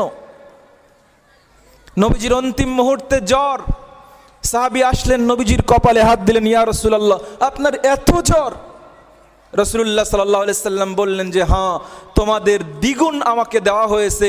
একজন মানুষের ফিজিক্যাল টেম্পারেচার যতটুকু হতে পারে রাসূলুল্লাহ সাল্লাল্লাহু আলাইহি সাল্লামকে তার দ্বিগুণ তাপমাত্রা আল্লাহ তাআলা দিয়েছেন। আর নবীজি বলছেন যে এর বিনিময়ে আমার জন্য দ্বিগুণ প্রতিদানেরও ব্যবস্থা করা হয়েছে। সুবহানাল্লাহ। কেন নবীজির জীবনে এই সম্মিলনগুলো? কেন? প্রিয় ভাইরা, আপনার জীবনে কষ্ট আসবে, আমার জীবনে কষ্ট আসবে, আমার জীবনে সাংসারিক অশান্তি আমাকে স্পর্শ করবে, আমাকে দ্বীনের ময়দানে কাজ করতে গেলে বিভিন্ন ধরনের প্রতিবন্ধকতায় পড়তে হবে। মানুষ কটু কথা বলবে, কেউ আমাকে অপমান করবে, মার খেতে হবে, জুলুম নির্যাতন সহ্য করতে হবে, জেল জরিমানার অধিভুক্ত হতে হবে। যখন এই ধরনের সিচুয়েশনগুলো আমাকে পার করতে হবে, আর যদি আমার সামনে মডেল না থাকে, আমার ক্ষুধায় আমি অস্থির হয়ে যাব, আমি আল্লাহর প্রতি বিরক্ত হব, আমার আহত অবস্থায় আমি বেচেইন হয়ে যাব, আমি অস্থির হয়ে পড়ব, আমি বলবো, হয়তো নিজের অজান্তেই বলে ফেলবো, আমি দ্বীনের জন্য কাজ করি, আমি আল্লাহর দ্বীন উঁচু করার জন্য পথ চলি, আর আমার উপরেই এত বিপদ, আমারই এত অভাব, আমার গাড়িটাই হারিয়ে যেতে হলো, আমার টাকাটাই নষ্ট হলো, আমার ক্ষেতটাই পুড়ে গেল, আমার ফসলগুলোই নষ্ট হলো। যদি এই ধরনের বিষয় যেহেতু আপনার জীবনে আমার জীবনে আল্লাহ রব্বুল আলামিনের পক্ষ থেকে পরীক্ষা হিসেবে আল্লাহ তাআলা দিবেন, অতএব যদি মুহাম্মাদুর রাসূলুল্লাহ সাল্লাল্লাহু আলাইহি সাল্লামের জীবনে এই ধরনের ঘটনা প্রবাহ না থাকে, আমি অস্থির হব, আমি বেচেইন হয়ে যাব, আল্লাহর প্রতি বিরক্ত হব, আমার ঈমান আহত হবে, হয়তো নিহতও হয়ে যেতে পারে। হয়তোবা সে কারণেই আল্লাহ তাআলা তার প্রিয় হাবিবের জীবনে সকল দুর্বিষহ জীবন, কষ্ট, দুর্দশা, আহত, রক্তাক্ত, দাঁত মোবারক শহীদ হওয়া, সকল বিষয়কে অসুখ দিয়ে, বিসুখ দিয়ে, অশান্তি দিয়ে, পারিবারিক কিছু বিষয় দিয়ে আল্লাহ তাআলা প্রিয় হাবিবকে আপনার জন্য আমার জন্য মডেল করে রেখেছেন, যে ইমানদারের জীবনে যখনই এই ধরনের ঘটনা আসবে তখনই তার মডেল হিসেবে সামনে দাঁড়িয়ে যাবেন মুহাম্মাদুর রাসূলুল্লাহ সাল্লাল্লাহু আলাইহি ওয়াসাল্লাম। সকলেই বলি সুবহানাল্লাহ। আমি আশ্বস্ত হব যে আমার প্রিয় নবীর জীবনে কষ্ট একদিন দুদিন নয়, মাসের পরে মাস তার পরিবারে চুলা জ্বলেনি, পেটে পাথর বাঁধতে হয়েছে। আমার প্রিয় হাবিবের জীবনে, আমার প্রিয় নবীর জীবনে যদি এই কষ্ট আসে, তাহলে আমার এই কষ্ট তো তুচ্ছ, তাহলে আমি সান্ত্বনা খুঁজে পাবো, আমি আল্লাহ তাআলার এই পরীক্ষার উপরে সবর করতে পারবো, আমার ঈমান নষ্ট হবে না, আহত হবে না। অতএব রাসূলুল্লাহ সাল্লাল্লাহু আলাইহি সাল্লাম শুধু আমাদের জন্য ইবাদত, তাহাজ্জুদ, নামাজ, রোজা, হজ, যাকাতের মডেল নয়। যারা বলতে চান যে ধর্মের জায়গায় রাখেন, আমাদের ভেতরে ধর্ম টেনে এনেন না, তারা প্রকৃতভাবে ধর্মের ব্যাখ্যা জানেন না। ইসলামের পূর্বে মুহাম্মাদুর রাসূলুল্লাহ সাল্লাল্লাহু আলাইহি সাল্লামের পূর্বের ধর্মগুলোকে আল্লাহ তাআলা চূড়ান্ত মনোনয়ন না দেওয়ার কারণে সেখানে আল্লাহ তাআলা যে বিষয়গুলো সন্নিবেশ করেছিলেন, রাসূলুল্লাহ সাল্লাল্লাহু আলাইহি সাল্লামের মুখে বিদায় হজের দিনে, যেদিন আল্লাহ রাব্বুল আলামিন দ্ব্যর্থহীনভাবে এই ঘোষণা দিয়েছেন, আল ইয়াউমা আকমালতু লাকুম দীনাকুম ওয়া আতমামতু আলাইকুম নি'মাতি ওয়া রাদিতু লাকুমুল ইসলাম দীনা। আল্লাহ তাআলা বলছেন যে আজকে আমি আপনার উপরে আমার দ্বীনকে পরিপূর্ণতা দান করলাম, আমার নিয়ামতকে পরিপূর্ণতা দান করলাম, আর গোটা বিশ্ব মানবতার জন্য আপনার জন্য ইসলামকে আমি মনোনয়ন দিয়ে দিলাম। সেই দিন রাসূলুল্লাহ সাল্লাল্লাহু আলাইহি সাল্লামের উপরে অবতীর্ণ ওহীর দ্বারা আল্লাহ তাআলা ইসলামকে প্রতিটি কানায় কানায় ভরপুর এবং পরিপূর্ণতা দিয়েছেন। সকলেই বলি সুবহানাল্লাহ। এরপরে যদি কেউ মনে করে যে ইসলামে এইটা নাই, ইসলামে ওইটা নাই, সেই সময় এমন ছিল, আজকের দিনে এইটা চলে না, তাহলে ওই ব্যক্তির ঈমান হয়তো আহত হয়েছে, আর যদি নিহত হয় তাহলে তিনি বেঈমান হিসেবে বিবেচিত হবেন। প্রিয় ভাইরা, আর এই কারণেই রাসূলুল্লাহ সাল্লাল্লাহু আলাইহি সাল্লামের সুন্নাহর আলোকে প্রতিটি কাজ করলেই কেবল সেটা আল্লাহ তাআলা কবুল করবেন। অতএব প্রতিটি ইবাদত কবুলের 3 নম্বর শর্ত হলো নবীজির অনুসরণ। তিনি যেভাবে করেছেন ঠিক সেভাবে, তিনি যেভাবে বাদ দিয়েছেন ঠিক সেভাবে বাদ দিতে হবে, অথবা তিনি যেভাবে আদেশ দিয়েছেন সেভাবে করতে হবে, অথবা যেই কাজের ব্যাপারে তিনি চুপ থেকেছেন, করতেও বলেননি, নিষেধও করেননি, সেই ব্যাপারে ঠিক তেমনই থাকতে হবে। প্রিয় ভাইরা, ইবাদত কবুলের 4র্থ সুন্নাত শর্ত হলো শিরক মুক্ত ইবাদত করা। শিরকের আলোচনা অনেক বিস্তারিত, আমরা বিস্তারিত আলোচনার দিকে যাচ্ছি না। শিরক হলো আল্লাহ রব্বুল আলামিনের ইবাদতে অন্য কাউকে অংশীদার সাব্যস্ত করা। আমি যে ইবাদত করছি, আমি যে ভক্তি বা শ্রদ্ধা নিবেদন করছি, আমি যে আল্লাহ তাআলার কাছে মাথা নত করছি, আমি যে আল্লাহর সন্তুষ্টির জন্য যাকাতটা দিচ্ছি, আমি যে আল্লাহর সন্তুষ্টির জন্য কাবার চত্বরে লাব্বাইক বলে স্বীকারোক্তি দিচ্ছি, যেই আবেগ নিয়ে, যেই অনুভূতি নিয়ে, যেই অন্তরের চূড়ান্ত মহাব্বত নিয়ে অন্য কোনো ব্যক্তির ব্যাপারে, অন্য কোনো কর্মের ব্যাপারে যেন এই অনুভূতি, এই ভালোবাসা, এই শ্রদ্ধা আল্লাহর উপরে উঠে না যায়, এটাই হলো শিরক। ইবাদত হলো গায়াতুত তাজাল্লুল, নিজের অন্তরের চূড়ান্ত ভক্তি। আমি যেই পরিমাণ ভক্তি দিয়ে আল্লাহর সামনে রুকু করে নিজেকে অবনত করছি, যে পরিমাণ ভক্তি সহ সিজদায় অবনত হচ্ছি, এরকম ভক্তি যেন অন্য কোনো বিষয়ের ব্যাপারে আমার অন্তরের ভেতরে তৈরি না হয়। যদি হয় তাহলে তা শিরক। প্রতিটি ইবাদত যদি শিরক মুক্ত হয় তাহলেই আল্লাহ তাআলা কেবল গ্রহণ করবেন, নচেত নয়। আর শিরক এত ভয়াবহ পাপ যে আল্লাহ তাআলা শিরকের গুনাহ ক্ষমা করেন না। ইন্নাল্লাহা লা ইয়াগফিরু আন ইউশরাকা বিহি ওয়া ইয়াগফিরু মা দুনা যালিকা লিমান ইয়াশা। নিশ্চয় আল্লাহ তাআলা শিরকের গুনাহ কশিন কালেও ক্ষমা করেন না, এছাড়া অন্য গুনাহকে আল্লাহ তাআলা ক্ষমা করে দেন। তাহলে শিরকের গুনাহ ক্ষমা পাওয়ার উপায় কি? শিরকের গুনাহ ক্ষমা করার একমাত্র উপায় হলো অন্তর থেকে খালেস ইখলাসের সাথে তওবা করা। আজকে মুসলমান সালাত আদায় করে, নামাজ পড়ে, রোজা রাখে, সন্তান হয় না, যায় কোথায়? মাজারে যায়, দরগাতে যায়, মান্নত করে, দরগাতে মান্নত করে, এরপরে মৃত্যুবরণ করেছে, ওই কবরের কাছে গিয়ে সন্তান চায়, ব্যবসায়ে বরকত চায়, নিরাপত্তা চায়, ক্ষমতা চায়, এই মানুষগুলোর কাছে চায়। প্রিয় ভাইয়েরা, শিরিক হলো এই কাজগুলো যে আল্লাহর কাছে যা চাওয়া যায়, আল্লাহ তাআলা যা দিতে পারেন, আল্লাহ তাআলা যা কেড়ে নিতে পারেন। যদি কোনো ব্যক্তি মনে করেন যে আল্লাহর অনেক প্রিয় বান্দা, কোনো নবী, কোনো অলি, কোনো ফেরেশতা অথবা আল্লাহর কোনো সৃষ্টিজীব, তা জীবিত হোক অথবা মৃত হোক, তারা যদি এই জিনিসগুলো দিয়ে দিতে পারে, নিয়ে নিতে পারে, বরকত বাড়াতে পারে, কেড়ে নিতে পারে, যদি কোনো ব্যক্তি আল্লাহ ছাড়া অন্য কোনো ব্যক্তির উপরে এই অনুভূতি ব্যক্ত করেন, লালন করেন, তাহলে তিনি শিরকে জড়িয়ে গেছেন, তার ঈমান নিহত হওয়ার পর্যায়ে চলে গেছে। একমাত্র অ্যান্টিবায়োটিক হলো চূড়ান্ত ইখলাসের সাথে তাকে তওবা করে ফিরে আসতে হবে। আল্লাহ তাআলা কোরআনুল কারীমে কত বলেছেন, লা ইন আশরাকতা লা ইয়াহবাতান্না আমালুকা ওয়া লা তাকুনান্না মিনাল খাসিরিন। নবীদেরকে উল্লেখ করে আল্লাহ তাআলা বলছেন যে হে নবী, আপনি যদি শিরিক করেন তাহলে আপনার পূর্বাপর সকল কাজকে আমি বরবাদ করে দেব, জিরো করে দেব। ওয়া লা তাকুনান্না মিনাল খাসিরিন, আর আপনি খুব ক্ষতিগ্রস্ত হয়ে যাবেন। আপনার আমার ইবাদত যদি বরবাদ হয়ে যায় তাহলে কি আমাদের আর কোনো বাঁচার উপায় আছে?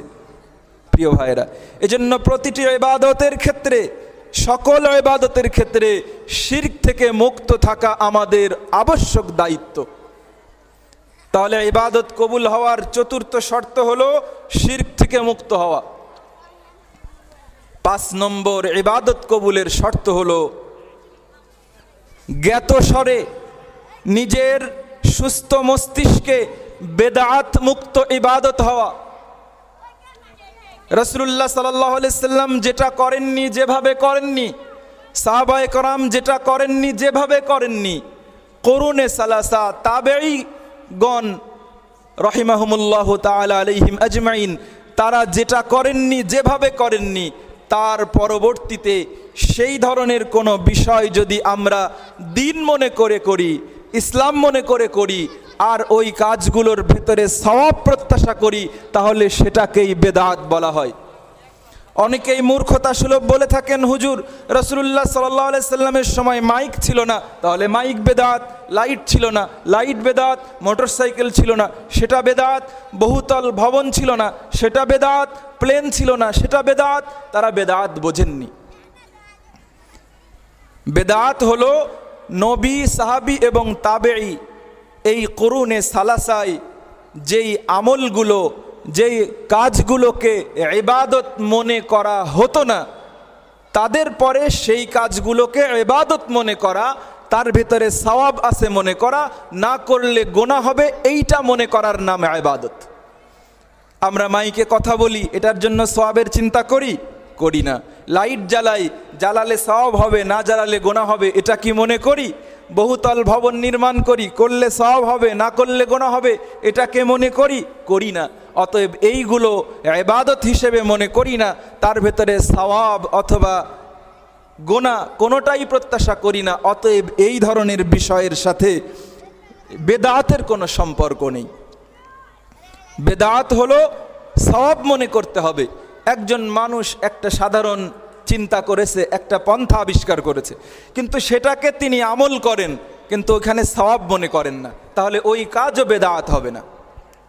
তবে ইসলাম হিসেবে ওটা চালিয়ে দেওয়ার চেষ্টা করলে এর জন্য সে অপরাধী হবে, পাপী হবে। রাসূলুল্লাহ সাল্লাল্লাহু আলাইহি সাল্লাম বলেছেন, ইয়াকুনু ফি আখিরিজ জামানি দাজ্জালুন কাজ্জাবুন। শেষ জামানায় এমন কিছু মিথ্যাবাদী, এমন কিছু দাজ্জাল প্রকৃতির লোক আসবে,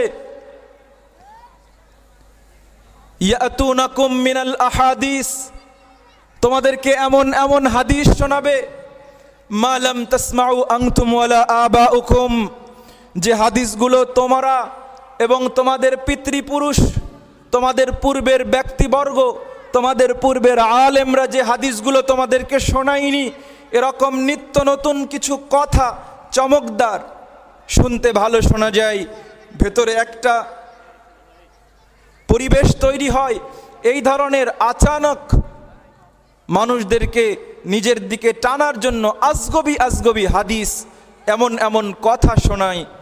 রাসূলুল্লাহ সাল্লাল্লাহু আলাইহি সাল্লাম বলেছেন, ইয়াকুম ওয়া ইয়াহুম, তোমরা নিজেরা তাদের থেকে বাঁচবে আর তাদের থেকে অন্যদেরকে বাঁচাবে। ওই মানুষগুলোর কথা শুনবে না। যদি তাদের থেকে সংস্পর্শ থেকে দূরে থাকতে পারো, তাদের থেকে নিজেদেরকে আড়াল করতে পারো, তাদেরকে অন্যদের থেকে বাধা সৃষ্টি করতে পারো, লা ইফতিনুনাকুম ওয়ালা ইউযিল্লুনাকুম, তাহলে ওই নতুন কথা বলা মানুষগুলোকে তোমাদেরকে ফিতনায় ফেলতে পারবে না, তোমাদেরকে পথভ্রষ্ট করতে পারবে না। সমস্ত ইবাদত কবুল হওয়ার 5 নম্বর শর্ত হলো বিদআত মুক্ত ইবাদত হতে হবে। প্রিয় ভাইরা, আজকে আপনাদেরকে অতীতে বলেছি, আবারও মনে করিয়ে দেই, রাসূলুল্লাহ সাল্লাল্লাহু আলাইহি ওয়াসাল্লাম এবং ইসলামের সুদীর্ঘ ইতিহাসকে পর্যবেক্ষণ করে দেখা হয়েছে যে মুসলমানেরা অল্প সংখ্যক, অধিক সংখ্যক কাফির বেঈমানদের উপরে চিরকালই আল্লাহ তাআলা বিজয় দিয়েছেন। বদর, উহুদ, খন্দক, হুনাইন, ইয়ারমুক তার উজ্জ্বল প্রমাণ। আফগান, ইরাক, সিরিয়া, এই সকল দেশও যার উজ্জ্বল দৃষ্টান্ত বহন করে। তাহলে মুসলমানরা সংখ্যায় কম, আধুনিক সমরাস্ত্র নেই, বিজয় আসে কোত্থেকে? তারা গভীর অনুসন্ধান করে বের করেছে যে মুসলমানদের বিজয় মূলত তাদের অস্ত্রের উপরে নির্ভর করে না, মুসলমানদের বিজয় তাদের সংখ্যার আধিক্যের উপরে নির্ভর করে না, মুসলমানদের মূল বিজয় নির্ভর করে তাদের মালিকের উপরে। যদি মালিক চায় যে অল্প সংখ্যক মানুষদেরকে দিয়ে অধিক সংখ্যকের উপরে বিজয় দিতে হবে, তিনি ব্যবস্থা করলে বহু সংখ্যক মানুষ অল্প মানুষের কাছে পরাস্ত হয়ে যায়, ঠিক না ভাই? তাই তারা অঙ্ক এঁকেছে, ছক এঁকেছে, সিলেবাস তৈরি করেছে, আর মুসলমানদের বিরুদ্ধে নিজেদের প্রাণ হানি ঘটাবো না, মুসলমানদের বিরুদ্ধে অস্ত্র ধরবো না, মুসলমানদেরকে এবার স্নায়ু যুদ্ধে নিয়ে যাব, কোল্ড ওয়ার, ঠান্ডা যুদ্ধ, শীতল যুদ্ধ দিয়ে মুসলমানদের ওই শক্তি, ওই ক্ষমতা নষ্ট করব, যেই ক্ষমতার বলে বলিয়ান হয়ে উপর থেকে আল্লাহর সাহায্য মাটিতে নেমে আসে, আর নিরস্ত্র মুসলমান তাদের কাছে সশস্ত্র বাহিনী পরাস্ত বরণ করে। অতএব মুসলমানদের আল্লাহর কাছ থেকে আসা শক্তিকে বন্ধ করে দাও, এটাকে কেটে দাও, আল্লাহর সাথে সম্পর্ক নষ্ট করো, মুসলমানদের সঙ্গে জয় লাভ করা এটা আবশ্যক হয়ে দাঁড়াবে।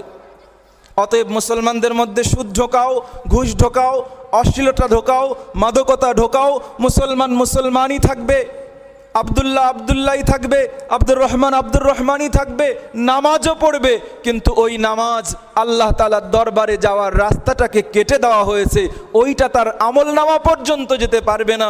অতএব আল্লাহ তাআলার সাহায্য যদি আসা বন্ধ হয়ে যায়, এরপরে মুসলমানদের উপরে যে কোনোভাবে বিজয় লাভ করা যাবে। এই লক্ষ্যকে কাজে লাগিয়ে আজকে গুরুত্বপূর্ণ শহরগুলোতে বাংলাদেশের রন্দে রন্দে অমুসলিমদের বিশেষ ষড়যন্ত্র আমাদের মতন দাড়ি টুপি জুব্বাওয়ালা মানুষদেরকে দিয়ে, অথবা কখনো বিজ্ঞানের নামে, কখনো সায়েন্স টেকনোলজির নামে, কখনো লজিক মান্তিকের নামে এগুলো আজকে বাস্তবায়ন করা হচ্ছে। তারা ভালো কথা বলে, সুন্দর কথা বলে আপনাকে আকৃষ্ট করবে, নিজেকে মুসলমান বলে পরিচয় দেবে, একদিন দুদিন পরে এরপরে তাদের যে উদ্দেশ্য সেটা তখন আপনার মাথায় সেট আপ করবে। আমি যতটুকু জানি, আমার কাছে যতটুকু তথ্য উপাত্ত রয়েছে, আমাদের পাকশি ইউনিয়ন এখন তাদের টার্গেটের কেন্দ্রবিন্দুতে পরিণত হয়েছে।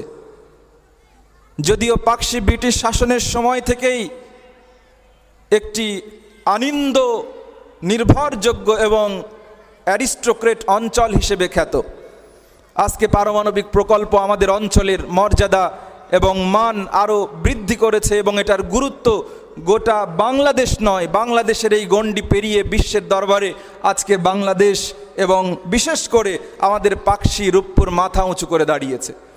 অতএব যেই জায়গা যত উৎকর্ষ লাভ করছে, সেই জায়গা নিয়ে অমুসলিমদের টার্গেট এবং কার্যক্রম তত বেশি শক্তিশালী এবং টার্গেটেড।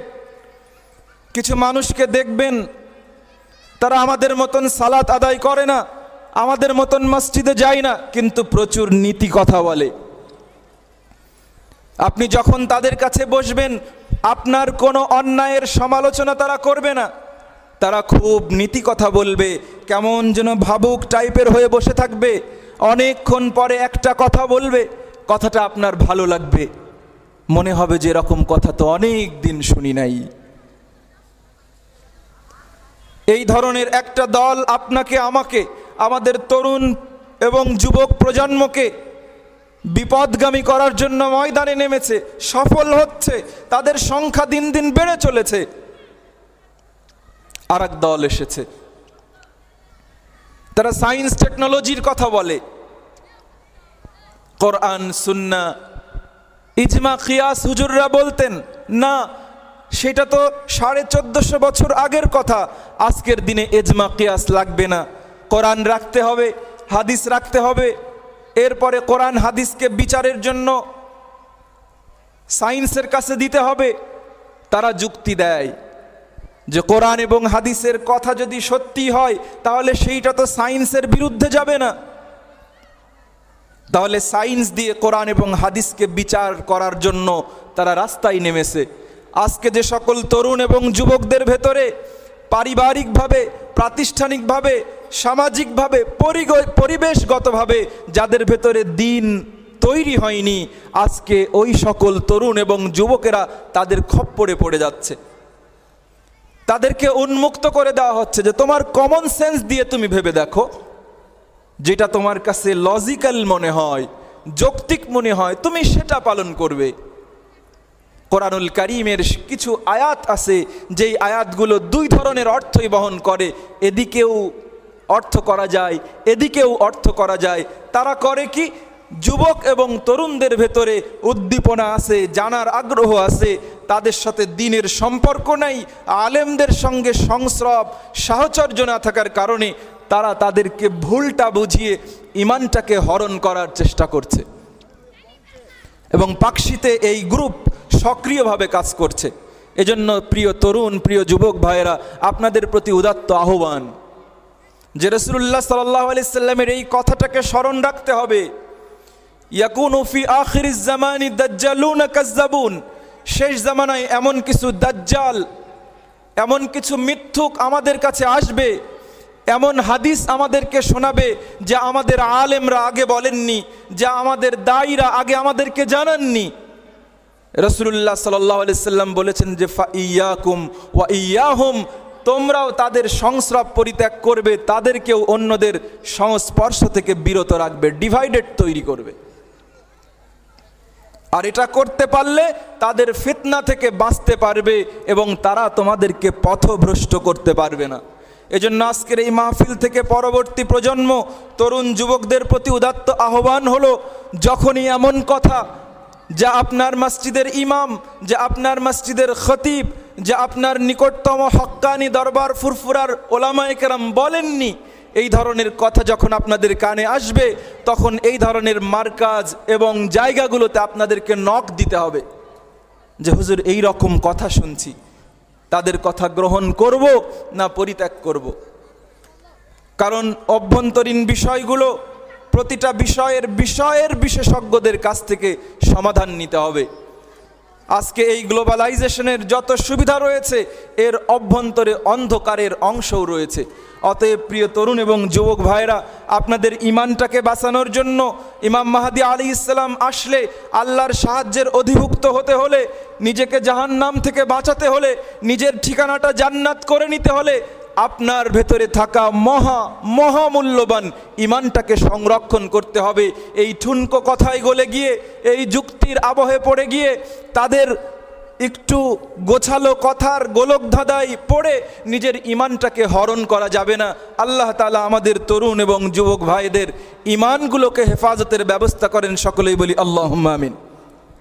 ইবাদত কবুলের সর্বশেষ বা আজকে বলতে চাওয়া সর্বশেষ কথা হলো, ইবাদত কবুলের আরেকটি শর্ত হলো হালাল রিজিক থেকে ভক্ষণ করা।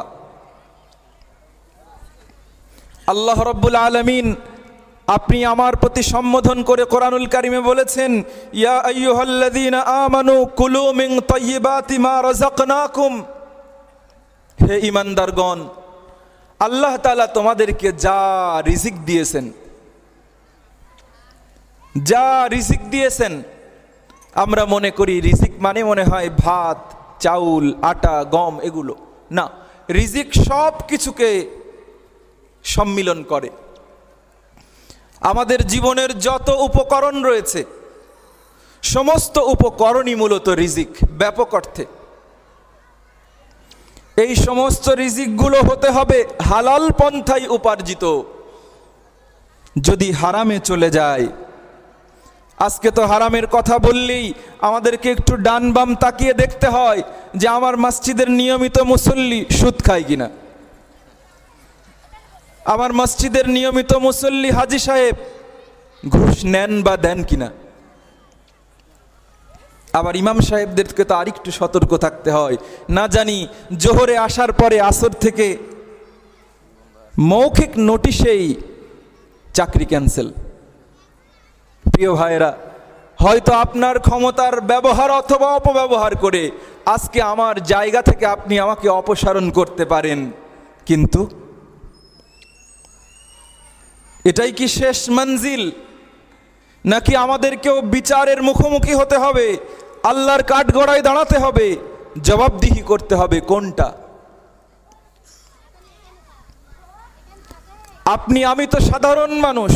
আল্লাহ রাব্বুল আলামিন স্বয়ং রসুলদেরকে, নবী এবং রাসূলগণকে বলেছেন, সম্বোধন করেছেন, ইয়া আইয়ুহার রসুল কুলু মিনাত তাইয়্যিবাতি ওয়া'মালু সালিহা।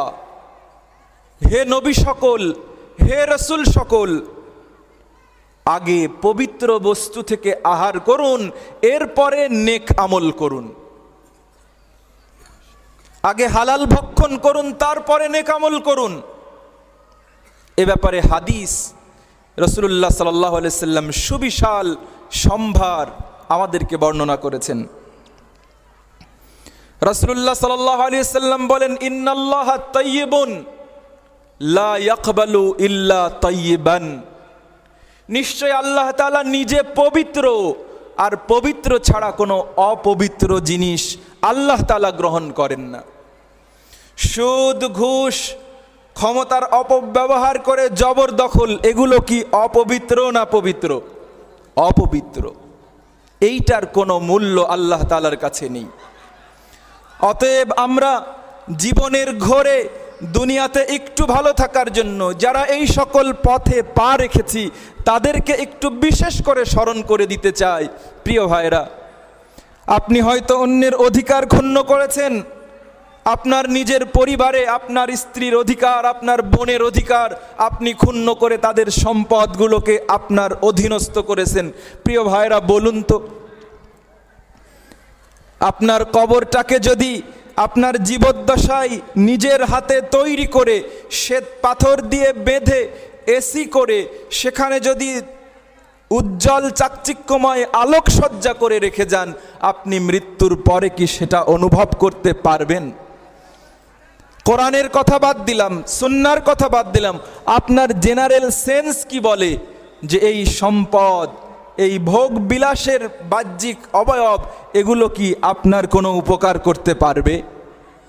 ফেরেশতা মণ্ডলীরা যদি আযাব নিয়ে আপনার কবরে উপস্থিত হন, তাহলে কি আপনার এসি, আপনার আলোকসজ্জা, আপনার বাঁধা শ্বেত পাথরের কবর আপনাকে শান্তি দিতে পারবে? আপনি যদি ওয়ালাউ কুনতুম ফি বুরুজিম মুশাইয়াদা, আপনি এমন রাজপ্রাসাদ বানান, পৃথিবীর মানুষ বানিয়েছে, মিশরে পিরামিড তৈরি করেছে, শত শত নয় হাজার বছর আগের লাশ এমনভাবে মমি করে রেখেছে, আজকের বিজ্ঞানকে ভাবিয়ে তুলেছে। আপনি যদি চিন্তা করেন এই মমির ভেতরে এই পাথরের শিলা খোদাই করে কাঠের মতো সেখান থেকে তুলে এর মধ্যে আবার সেটাকে এমনভাবে পিরামিড দিয়ে তৈরি করা, আজকের আধুনিক ক্রেন অবাক করে দিচ্ছে যে আজ থেকে হাজার বছর আগে এটা কিভাবে সম্ভব ছিল। তাহলে তো অন্তত সেখানে আল্লাহর আযাব পৌঁছাতে পারবে না। আপনার দেওয়া আল্লাহর যে আকল, আপনার যে বিবেক আল্লাহ তাআলা দিয়েছেন, আপনার বিবেক কি আপনাকে এরকম কিছু আউটপুট দেয়? যদি তা না দেয় তাহলে ক্ষমতার মোহে অন্ধ হয়ে গিয়ে আজকে হালাল হারামের বাজ বিচার ছেড়ে দিয়ে আপনি কি করছেন? কতটুকু সম্পদ হলে আপনার সিদ্ধান্ত থামবার হবে? আজকে বিশ্বে যারা সম্পদের অধিকারী, গোটা ওয়ার্ল্ডের সমস্ত সম্পদের 90% সম্পদ 10% মানুষের হাতে, এবং এই স্ট্যাটিস্টিক্স বিগত কয়েক বছর ধরে চলছে। সমস্ত বিশ্বের 100% সম্পদ 10% ধনীর হাতে, আর 10% সম্পদ 90% মানুষের কাছে ছড়িয়ে ছিটিয়ে। বিল গেটসের কত সম্পদ, দুহাত দিয়ে তিনি বিলাচ্ছেন। কিন্তু প্রিয় ভাইরা, যে আলোচনা দিয়ে শুরু করেছিলাম যে ইবাদত কবুল হওয়ার শর্তই হলো ঈমান, অতএব সে যত বড় দানবীরই হোক না কেন, যত মানব কল্যাণেই ব্যয় করুক না কেন, জগতে তার নাম, সুখ্যাতি, দানবীর এগুলো খ্যাতি সে অর্জন করবে, চিরকাল মানুষ তাকে ইতিহাসে অম্লান করে রাখবে, এটাই তার পাওয়া। মাদার তেরেসা অম্লান হয়ে আছেন তাদের কর্ম দিয়ে, তাদের সেবা দিয়ে, আত্মত্যাগ দিয়ে, কিন্তু এগুলো যতদিন এই নশ্বর পৃথিবী বেঁচে আছে ততদিন এই আকাশের নিচে মানুষের লোক মুখে আলোচিত হতে থাকবে, এটাই তাদের পাওয়া। কিন্তু ইমানদারের এই পৃথিবীটাই শেষ জায়গা নয়, বরং আল্লাহ তাআলা এখানে পাঠিয়েছেন লিনাবলুয়াকুম আইয়ুকুম আহসানু আমালা আল্লাযী খলাকাল মাউতা ওয়াল হায়াতা লিয়াবলুয়াকুম আইয়ুকুম আহসানু আমালা। আমি তোমাদেরকে পৃথিবীতে পাঠিয়েছি, জীবন দিয়েছি, মৃত্যু দেব, কেন? কর্ম করে আসো। আমি পরীক্ষা গ্রহণ করব কার কর্ম কত ভালো ছিল। আর তার জন্য প্রথম শর্তের দিকে আপনাদেরকে মনে করিয়ে দিচ্ছি, সেটি হলো ঈমান। এই ফাউন্ডেশন যদি হয়ে যায়, এরপরে আপনি যদি 1টি টাকাও দান করেন, তাহলে ট্রিলিয়নার যে 1 বিলিয়ন বা 1 ট্রিলিয়ন টাকা দান করেছে, তার চাইতে হতে পারে আপনার 1 টাকার মূল্য আল্লাহ তাআলার কাছে অনেক বেশি। কারণ রাসূলুল্লাহ সাল্লাল্লাহু আলাইহি সাল্লাম বলেছেন, ইন্নাল্লাহা লা ইয়ানজুরু ইলা সুওয়ারিকুম ওয়ালাকিন ইয়ানজুরু ইলা আনফুসিকুম ওয়া কুলুবিকুম। আল্লাহ তাআলা বাহ্যিক অবয়ব দেখেন না, বাহ্যিক কলেবর আল্লাহ তাআলা দেখেন না। আমি 1 কোটি টাকা দিলাম, মাওলানা 1 টাকা দিলেন। আমি চিন্তা করলাম সামনে তো বেশ কিছু পরিকল্পনা রয়েছে অঞ্চল কেন্দ্রিক, অতএব এখানে সেখানে বেশ কিছু বিষয় তৈরি করি যেন আমার ফিল্ড ক্লিয়ার হয়। 1 কোটি টাকা দিলাম আপনাদের সকলের উপস্থিতিতে। সুবিশাল মারহাবা হুজুরের মুনাজাতে মুহুর্মুহু নামের ঘোষণা। মাওলানা খুব বিনয়ের সাথে 5 টাকা উপার্জন থেকে 1টি টাকা আল্লাহর সন্তুষ্টির জন্য, দ্বীনের কাজে সহযোগিতার জন্য দিয়েছেন। প্রিয় ভাইয়েরা, বিশ্বাস করুন, রাসূলুল্লাহ সাল্লাল্লাহু আলাইহি সাল্লামের ভাষায় আমার দেওয়া এই কোটি টাকার চেয়ে মাওলানার দেওয়া 1 টাকার মূল্য শুধুমাত্র নিয়তের কারণে, ইখলাসের কারণে আল্লাহ তাআলার কাছে অনেক গুণ বেশি। সুবহানাল্লাহ। এটা ইসলাম শিখিয়েছে। নবীজি বলেছেন, আত-তাকওয়া হাহুনা ইউশিরুহু ইলা সাদরিহি সালাসা মিরারিন।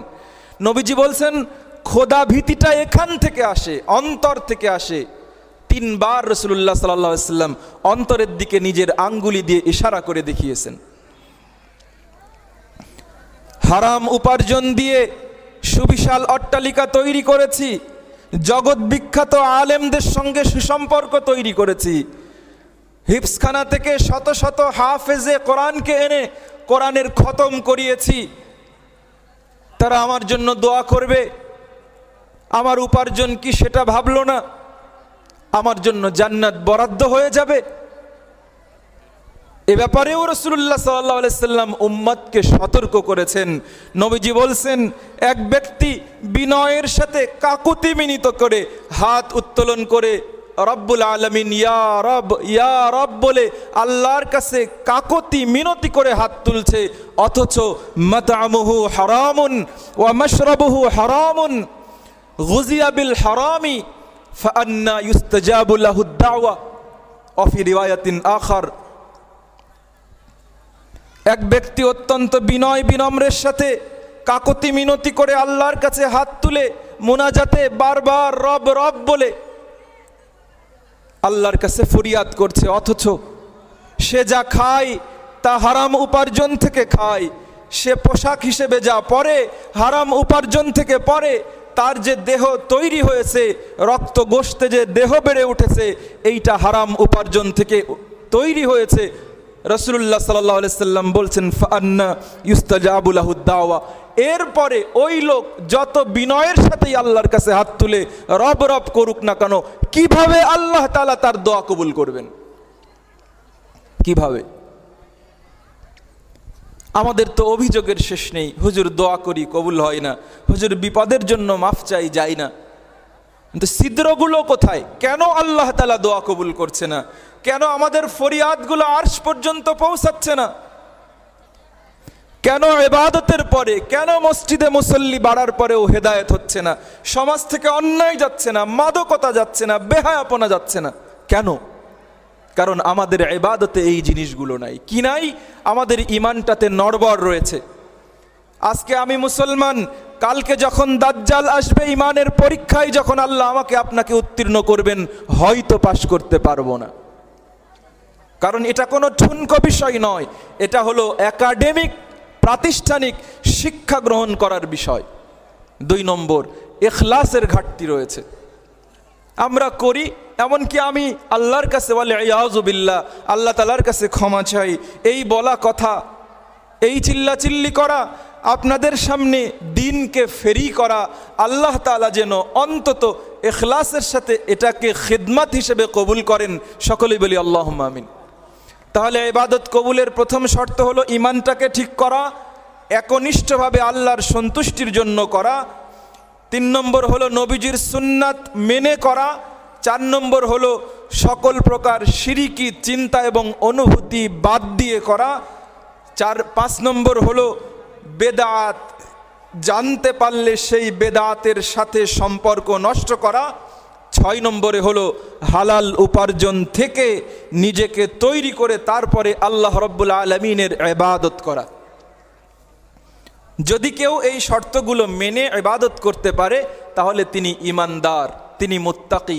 আর তাদের ব্যাপারে আল্লাহ তাআলা বলেছেন যে আলা ইন্না আউলিয়া আল্লাহি লা খাউফুন আলাইহিম ওয়ালা হুম ইয়াহজানুন, জেনে রেখো জেনে রেখো যারা আল্লাহর ওলি হতে পারবে তাদের কোনো ভয় নেই, তাদের কোনো দুশ্চিন্তা নেই, তাদের কোনো উৎকণ্ঠা নেই। আল্লাযীনা আমানু ওয়া কানু ইয়াত্তাকুন, আর আল্লাহর ওলি তারাই যারা প্রকৃত ঈমান আনতে পারে এবং আল্লাহকে ভয় করতে পারে। সুবহানাল্লাহ। যদি ঈমানটা ঠিক হয়, তাকওয়া এসে যায়, আল্লাহ তাআলা তাদের ব্যাপারে বলছেন লাহুমুল বুশরা ফিল হায়াতিদ দুনিয়া ওয়া ফিল আখিরা। যদি কোনো মানুষের ঈমান ঠিক হয়ে যায়, খোদা ভীতিটা এসে যায়, তাহলে তাদের জন্য দুনিয়ার জীবনেও সুসংবাদ এবং আখিরাতেও তাদের জন্য সুসংবাদ অপেক্ষা করছে। সকলেই বলি সুবহানাল্লাহ। যারা ঈমান এবং তাকওয়াটাকে যথাযথ করতে পারবে, আল্লাহ তাআলা ওই ব্যক্তিদের জন্য একটা বিশেষ ওয়াদার ব্যবস্থা করেছেন। অনেকগুলো ওয়াদা আল্লাহ তাআলা দিয়েছেন। যদি কেউ ঈমান ঠিক করতে পারে, খোদাভীতি অর্জন করতে পারে, তাহলে আল্লাহ রাব্বুল আলামিনের পক্ষ থেকে কোরআনুল কারীমে বর্ণিত প্রায় 10-15টি ওয়াদা রয়েছে যেগুলো আল্লাহ তাআলা দিবেনই দিবেন। যারা ঈমান আনে, খোদাভীতিকে অন্তরে লালন করে অন্যায় থেকে বাঁচে, তাদের প্রথম পুরস্কার হলো যে আল্লাহ তাআলা দুনিয়ার সকল প্রকার বিপদ আপদ থেকে আল্লাহ তাআলা তাদেরকে সুরক্ষা দেবেন। সকলেই বলি সুবহানাল্লাহ। 1 নম্বর হলো আল্লাহ তাআলা পৃথিবীর সমস্ত বিপদ আপদ তাদের থেকে তুলে নেবেন। কোনো প্রকার বাহ্যিক বিপদ আপদ থেকে আল্লাহ তাআলা তাদেরকে গ্রেফতার করবেন না। তাহলে তো আপনাদের অনেক প্রশ্ন থাকবে, করোনা কেন এলো, আমাদের জীবনে অশান্তি কেন আসে? এটার আবার 2টো উত্তর রয়েছে। বালা মুসিবত আসে 2 কারণে। একটা হলো গজব হয়ে, যাহারাল ফাসাদু ফিল বাররি ওয়াল বাহরি বিমা কাসাবাত আইদিন নাস, মানুষের হাতের কামাইয়ের কারণে আল্লাহ তাআলা জলে এবং স্থলে বিশৃঙ্খলা তৈরি করে দেন। গোটা পৃথিবীব্যাপী মানুষ ভাবতেছে অ্যান্টার্কটিকা মহাদেশের বরফ গলে যাচ্ছে, সমুদ্রের উচ্চতা বেড়ে যাচ্ছে, প্রাকৃতিক বিপর্যয় দেখা দিয়েছে, ভূমিধস শুরু হয়েছে, ভূমিকম্প বেড়ে গেছে। এটা হলো আল্লাহ রাব্বুল আলামিনের গজব।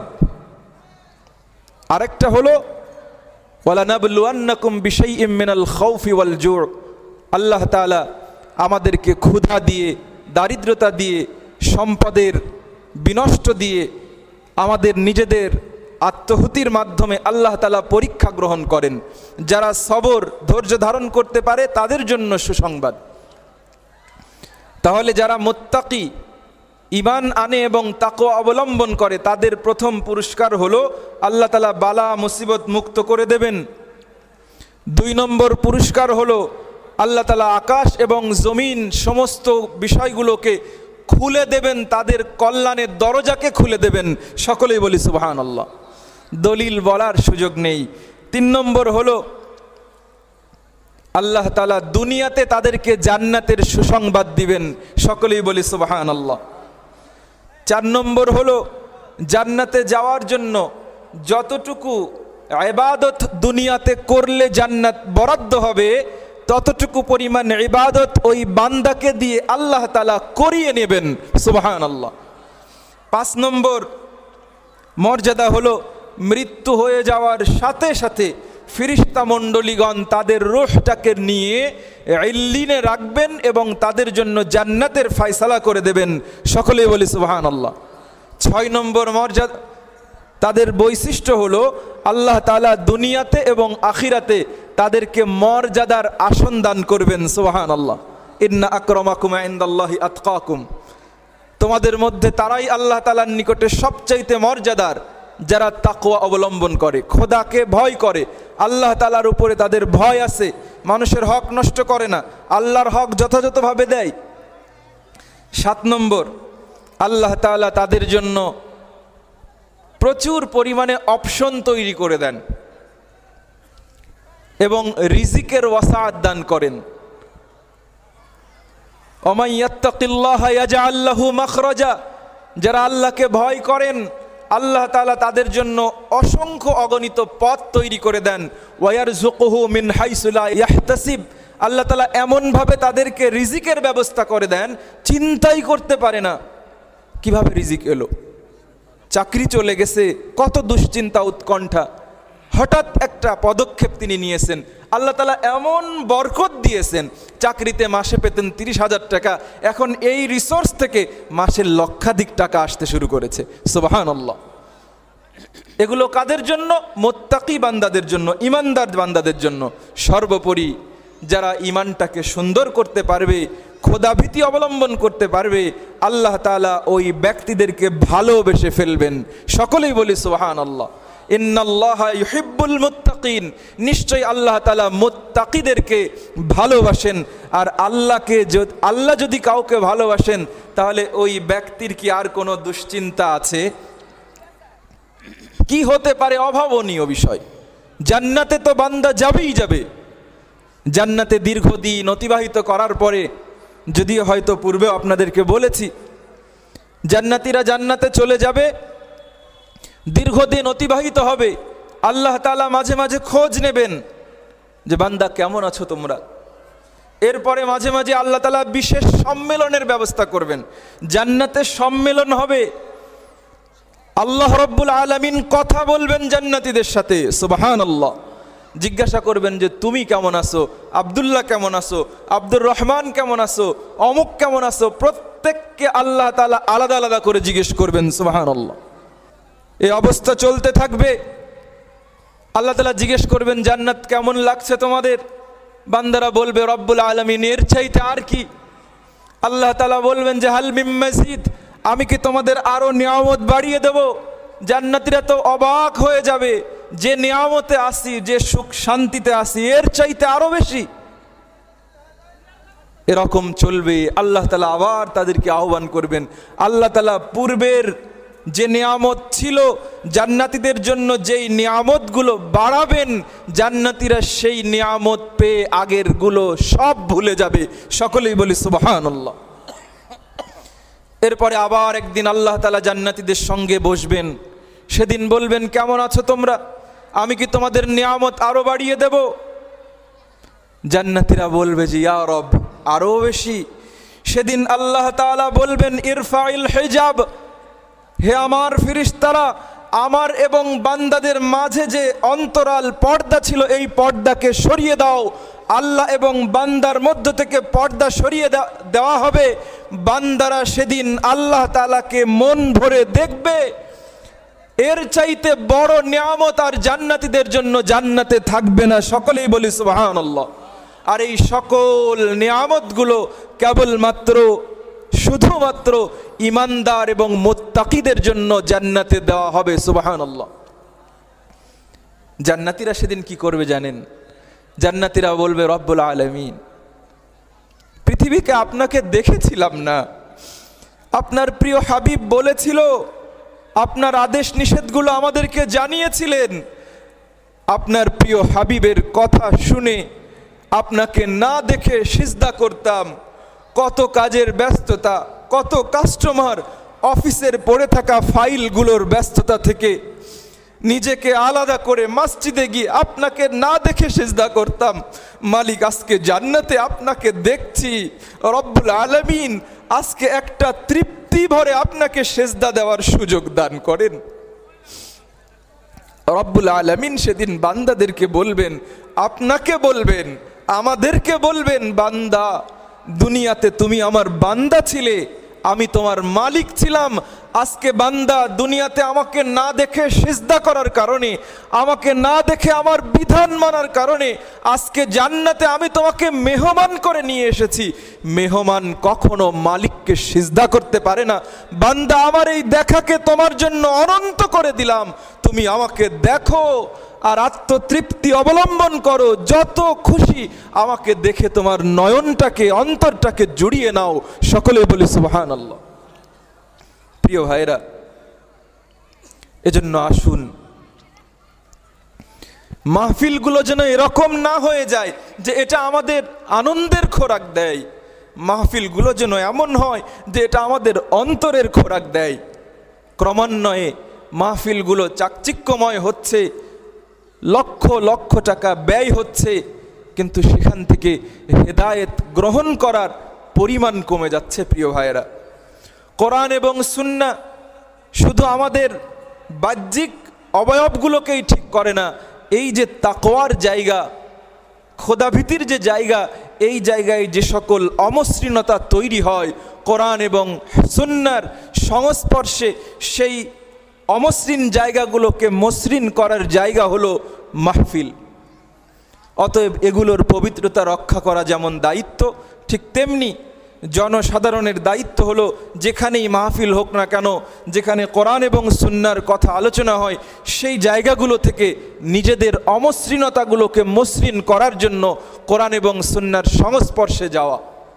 প্রিয় ভাইরা, আসুন আমাদের মরহুম এবং মগফুর রুটিওয়ালা হাজী সাহেব, যাকে আমি দেখিনি, আমাদের অনেকেই দেখেননি, অনেকেই চিনতেনও না, আল্লাহ তাআলা তার ওই বান্দার হাতে শুরু হওয়া ছোট পরিসরে, ছোট্ট কলেবরের সেই উদ্যোগ আজকে কত ব্যাপ্তি করেছেন, কত ব্যাপকতা দিয়েছেন। এতদিন পরেও যারা এই ঝান্ডাকে ধরে রেখেছেন, যারা এই ধারাকে অব্যাহত রেখেছেন, ভবিষ্যতেও তাদের হাতে এই ধারাটা সকল প্রকার বাহ্যিক অবয়ব, সাজসজ্জা, বাহুল্য মুক্ত হয়ে এই ধারাকে শুধুমাত্র আল্লাহর দিন শেখার জন্য, নিজের অন্তরাত্মার পরিশুদ্ধির জন্য এই মাহফিল অব্যাহত থাকুক, সামনের দিকে এগিয়ে যাক, এই প্রত্যাশা আল্লাহ রব্বুল আলামিনের কাছে ব্যক্ত করছি।